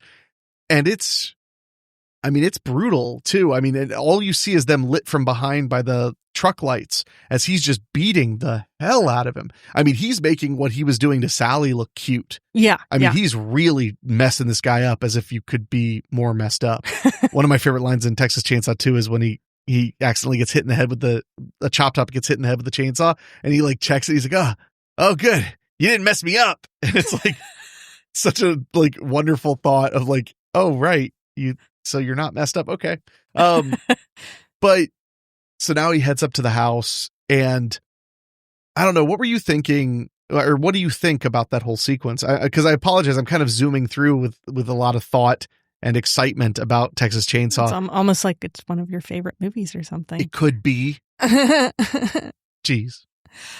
I'm always struck by the sheer chaos of the whole sequence, because there's not a moment to catch your breath, and you feel just as disoriented as Sally as they drag her into the house and drag her into the like dining room and tie her to a chair and now Leatherface is here. And this is the first time she's seen Leatherface since she got pursued by him. And they're all like setting up a dinner table while she's there in hysterics, tied to the chair. And then they bring down Grandpa. And again, it made me think of those ceremonies that different cultures will have where you bring out the mummified corpse of an ancestor and then have a meal with it. That was the first time I saw it. I was like, oh, so they're going to have a meal with the dead grandpa. And then we realized that he's got one foot in the grave. I got to give it to him. Like, he's working on it, but he is not quite dead he's like yet. Ancient old. And I want to mention, by the way, Gunnar Hansen as Leatherface. Phenomenal casting choice. Unfortunately, we lost Gunnar a little while ago, but he was a super nice guy. I ran into him a million times working movie conventions, and he was always funny and jovial. And supposedly the main reason he got the job as Leatherface, Tobe Hooper told him, was because when he walked into the audition, he filled the door. Because he was just a really tall, really broad guy. But Leatherface had a little bit more to him than some people realize, because if you look closely, and it's a lot easier now with Blu-ray and 4K and everything, Leatherface has 3 masks he wears throughout the movie. I don't know if you've noticed that. I've noticed there's different ones. He has a mask that people refer to as the killing mask, which is the first mask you see. It's very it's plain. Then the mask you see when he's at this sequence is a lot of people call the old lady mask. He's like getting things ready and doing whatever. And when the dinner starts, he's in what they call the pretty woman mask, like a mask with tons of makeup and all this stuff. And there's a scene cut out. I'm sure it's on the Blu-rays because it was on my DVD when I first bought it. There was a scene cut out of Leatherface just putting tons of lipstick on the mask. There were like a lot of little things like that were removed. But Gunnar Hansen said that when they were making the movie, Hooper and Henkel told him that each mask was a different personality and that there was nothing underneath, that he has to put on a face to be anyone at all. Ooh, that's scary. Yeah. Yeah. You like that? Ew. Also, that Leatherface is the woman of the house, which I think. Yeah. I mean, well, and that's the kind of thing that like they borrow a bit from Ed Gein. The idea of I'm sorry, I'm struggling with the thought. He wanted to become his mother when his mother died. Even though he kind of hated her, he also loved her. He wanted to be her, so he wanted to wear her skin so he could convince himself he was her. And Leatherface is here. We got these 3 men who are all brothers. They're the only family left. And Leatherface, because he's just so bent, just kind of becomes the mom, but no one really sees him that way because he's a giant killer. It's bizarre and fascinating. But sometimes when I think about Leatherface, I get really uncomfortable. And thank goodness, it'd be weird if I just felt warm and cozy inside. But now we're about to find out a lot more about Grandpa right after this.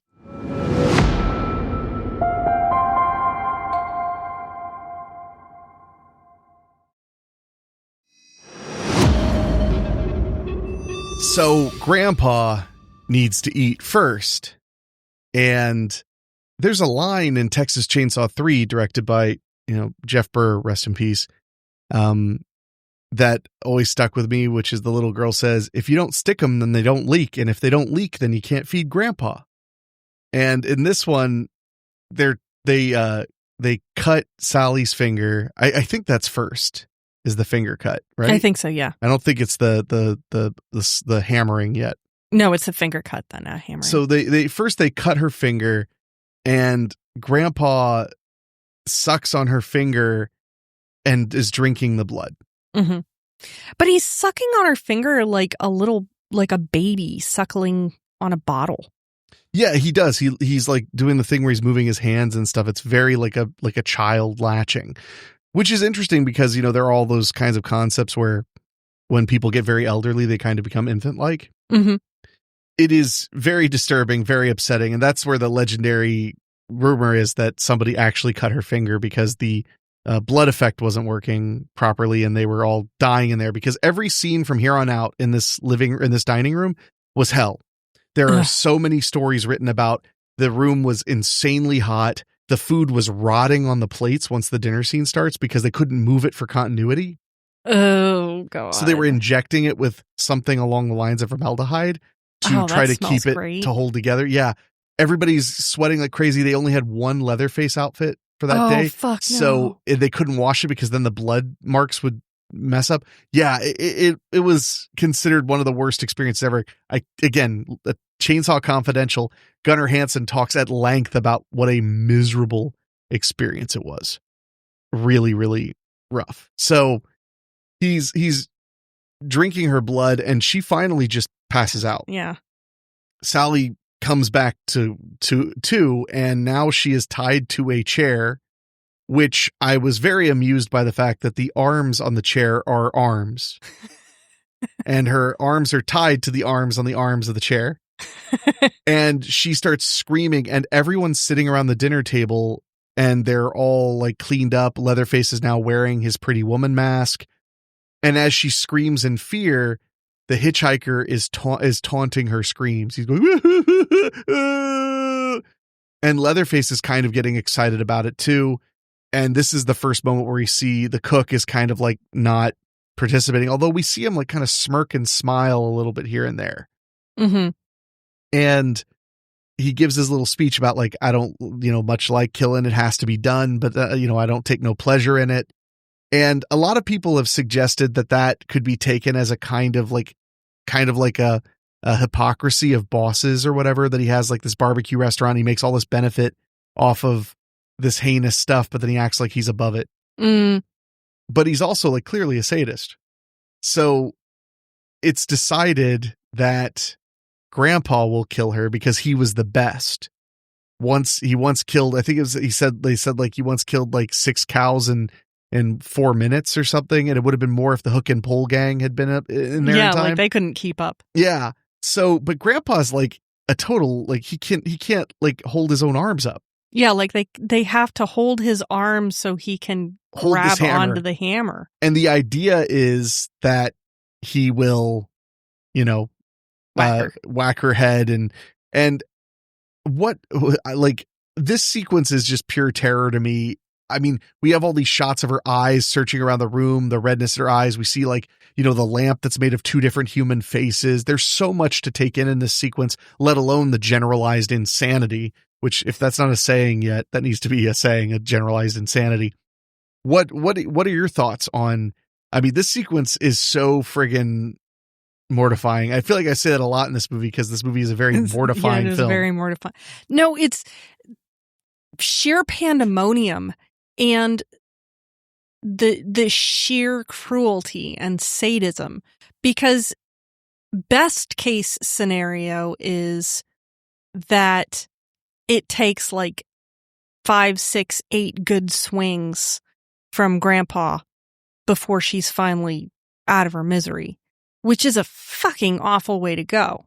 And that's the best case scenario. Yeah. I mean, he's like barely clipping her. I mean, it's just making it worse. They're holding her back. Yeah. It's really awful. I mean, like the hand just keeps dropping. It's like hitting her in the shoulder and she's screaming. I mean, it's like the polar opposite of what they're saying, which is, oh, Grandpa, do it good. It'll be clean because, he's such a great killer. Yeah.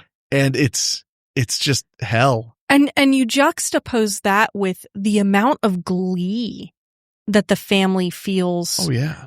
Because Grandpa's doing what Grandpa does best is, like the hitchhiker is cheering him on, and the cook and Leatherface are trying to help him like hold the hammer and like guide his hand so that he can whack her. Like, they're treating this like if you were to take Grandpa out to go fishing again. Yeah.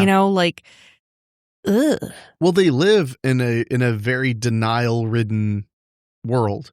Mm-hmm. I mean, the house is filthy, but they don't see that. Their grandmother's dead. They don't see that. Grandpa is barely alive. You don't see that.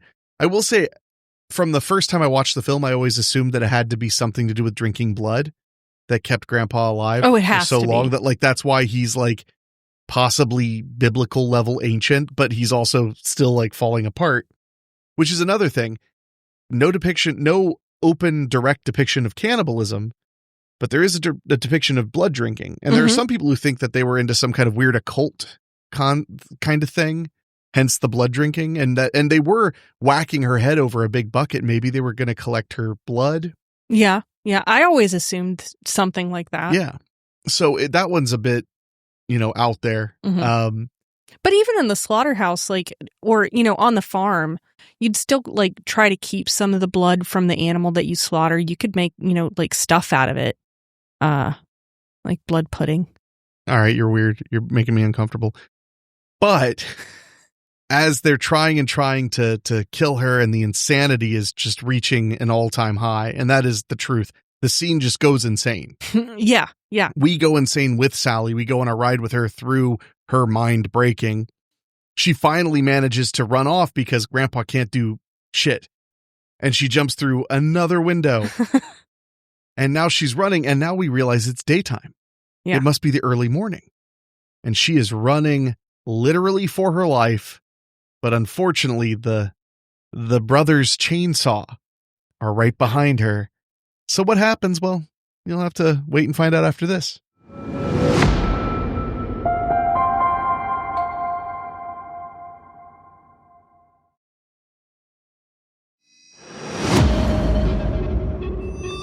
Sally is running for her life, and this is probably the most iconic sequence because of the visuals of like the old house and the long driveway, dirt driveway, and her heading toward the road.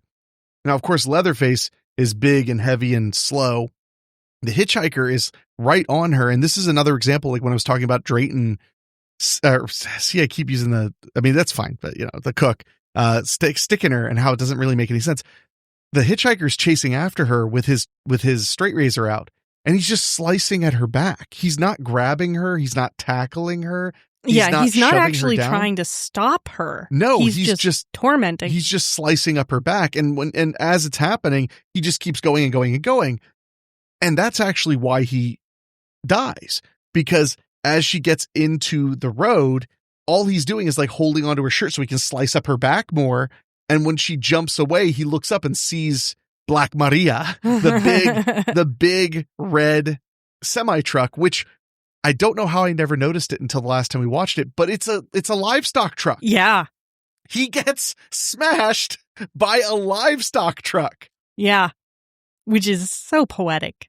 And it's very jarring. It's still holds up the effect of him just getting mowed over by that friggin' truck. Yeah. But as that's happening, Leatherface is, right behind, chasing.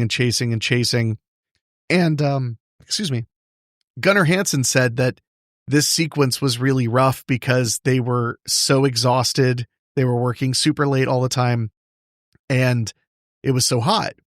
So the truck driver gets out and is trying to figure out what the hell's going on. He sees Leatherface, and I love his reaction too. He never says a word. He never has a line. But he's this big, heavyset black guy. And he starts pulling her into the truck the second he sees him. He's like, oh, hell, like, get in here, girl. Yeah, no questions asked. Leatherface comes toward him and starts, like, sawing at his door. He gets out of the other side, gets a big pipe wrench, throws it at Leatherface, whacks him in the head. He falls down the chainsaw, cuts up his leg a little bit, which that effect was done by putting a metal plate under his pants with a stake on top of it. And it looks great, but nobody really thought about the fact that it might get really hot. So he was fine. Like, he didn't get cut, but he burned himself a little bit. Shit. Because when the chainsaw hit the metal, it just got really, really hot. Yeah.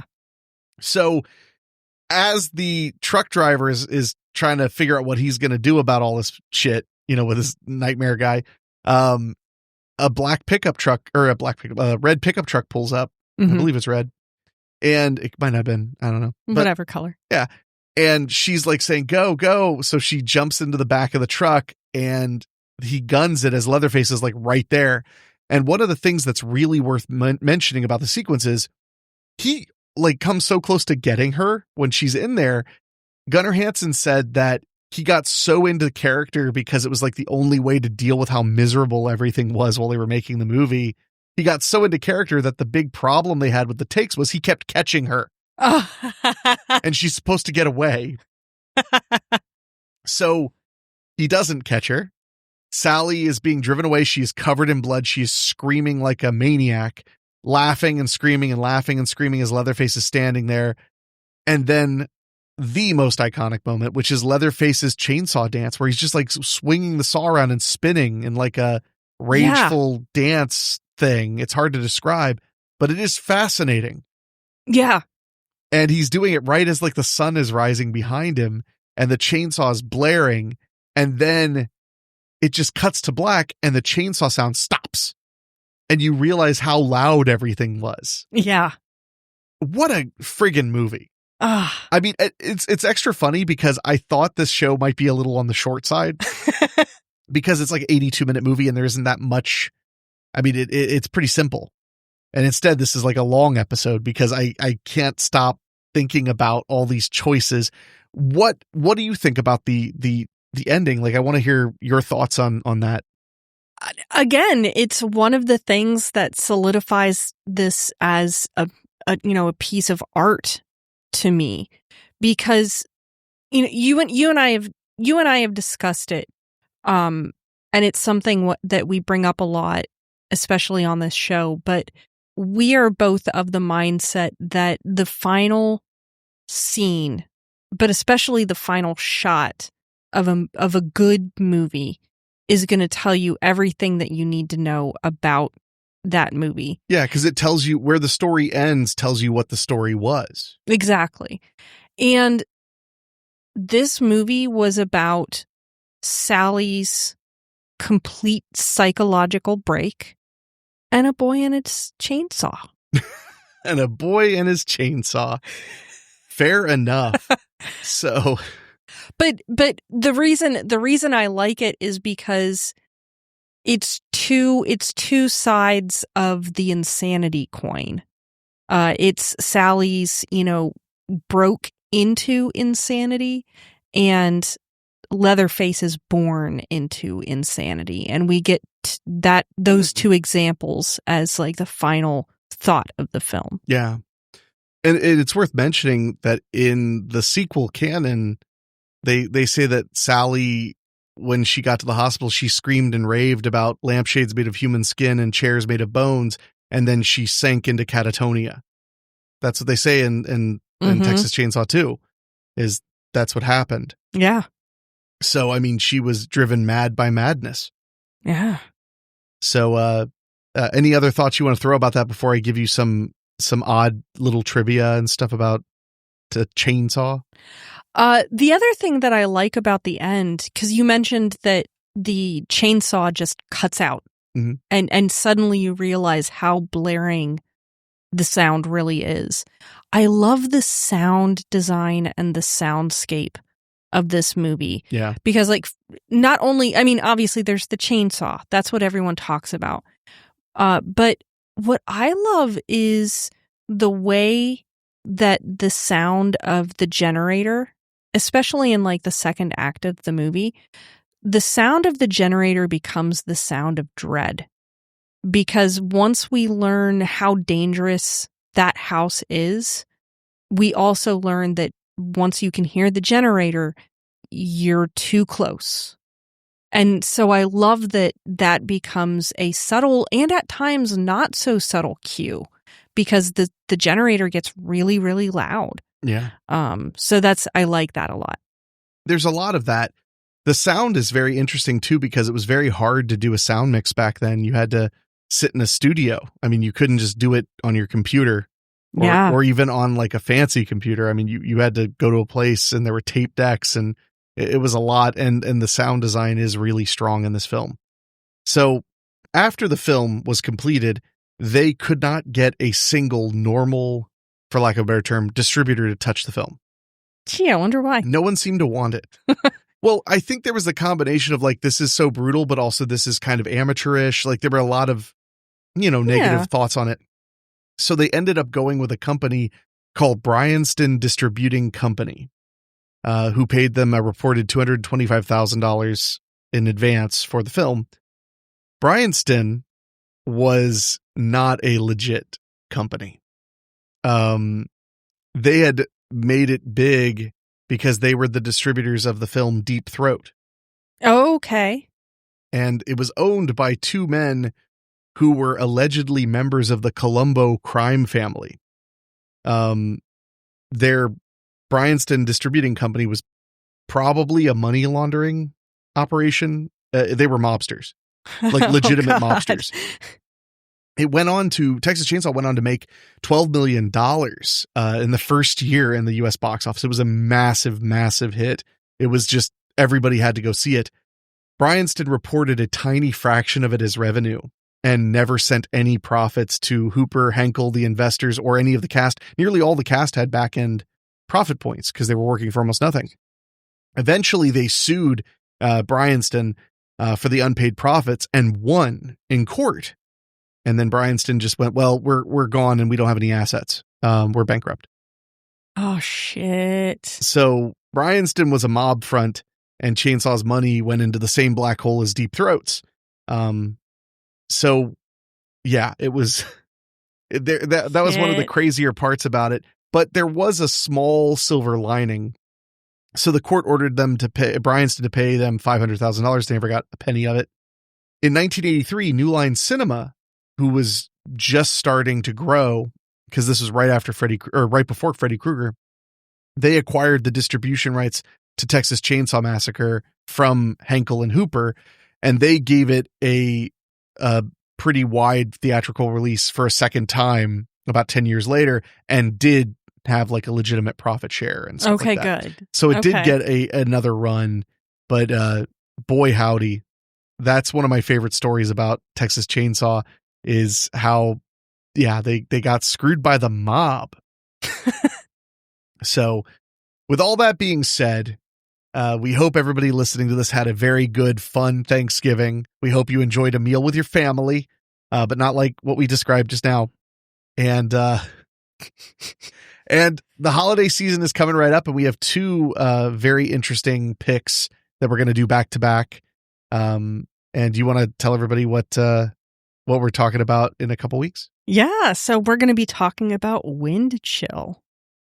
Why are we going to talk about weather phenomena? I thought we talked about movies. Well, I wanted to branch out. Fair enough. Well, Wind Chill from 2007. It's a really fun horror movie about being trapped on the side of the road in the winter, dead of winter, around Christmas time. And it's probably the most haunted section of road to friggin' ever exist. It's very scary, very creepy, and it looks like it's actually on Netflix right now. Ooh. So if you want to check it out before we talk, it's also on Tubi and the Roku channel. So that's your homework, kids.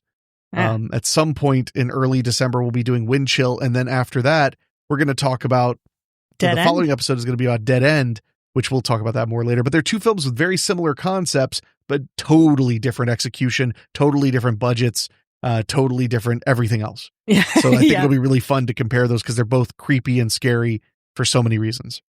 So, but yeah, all that's left to say, I guess, is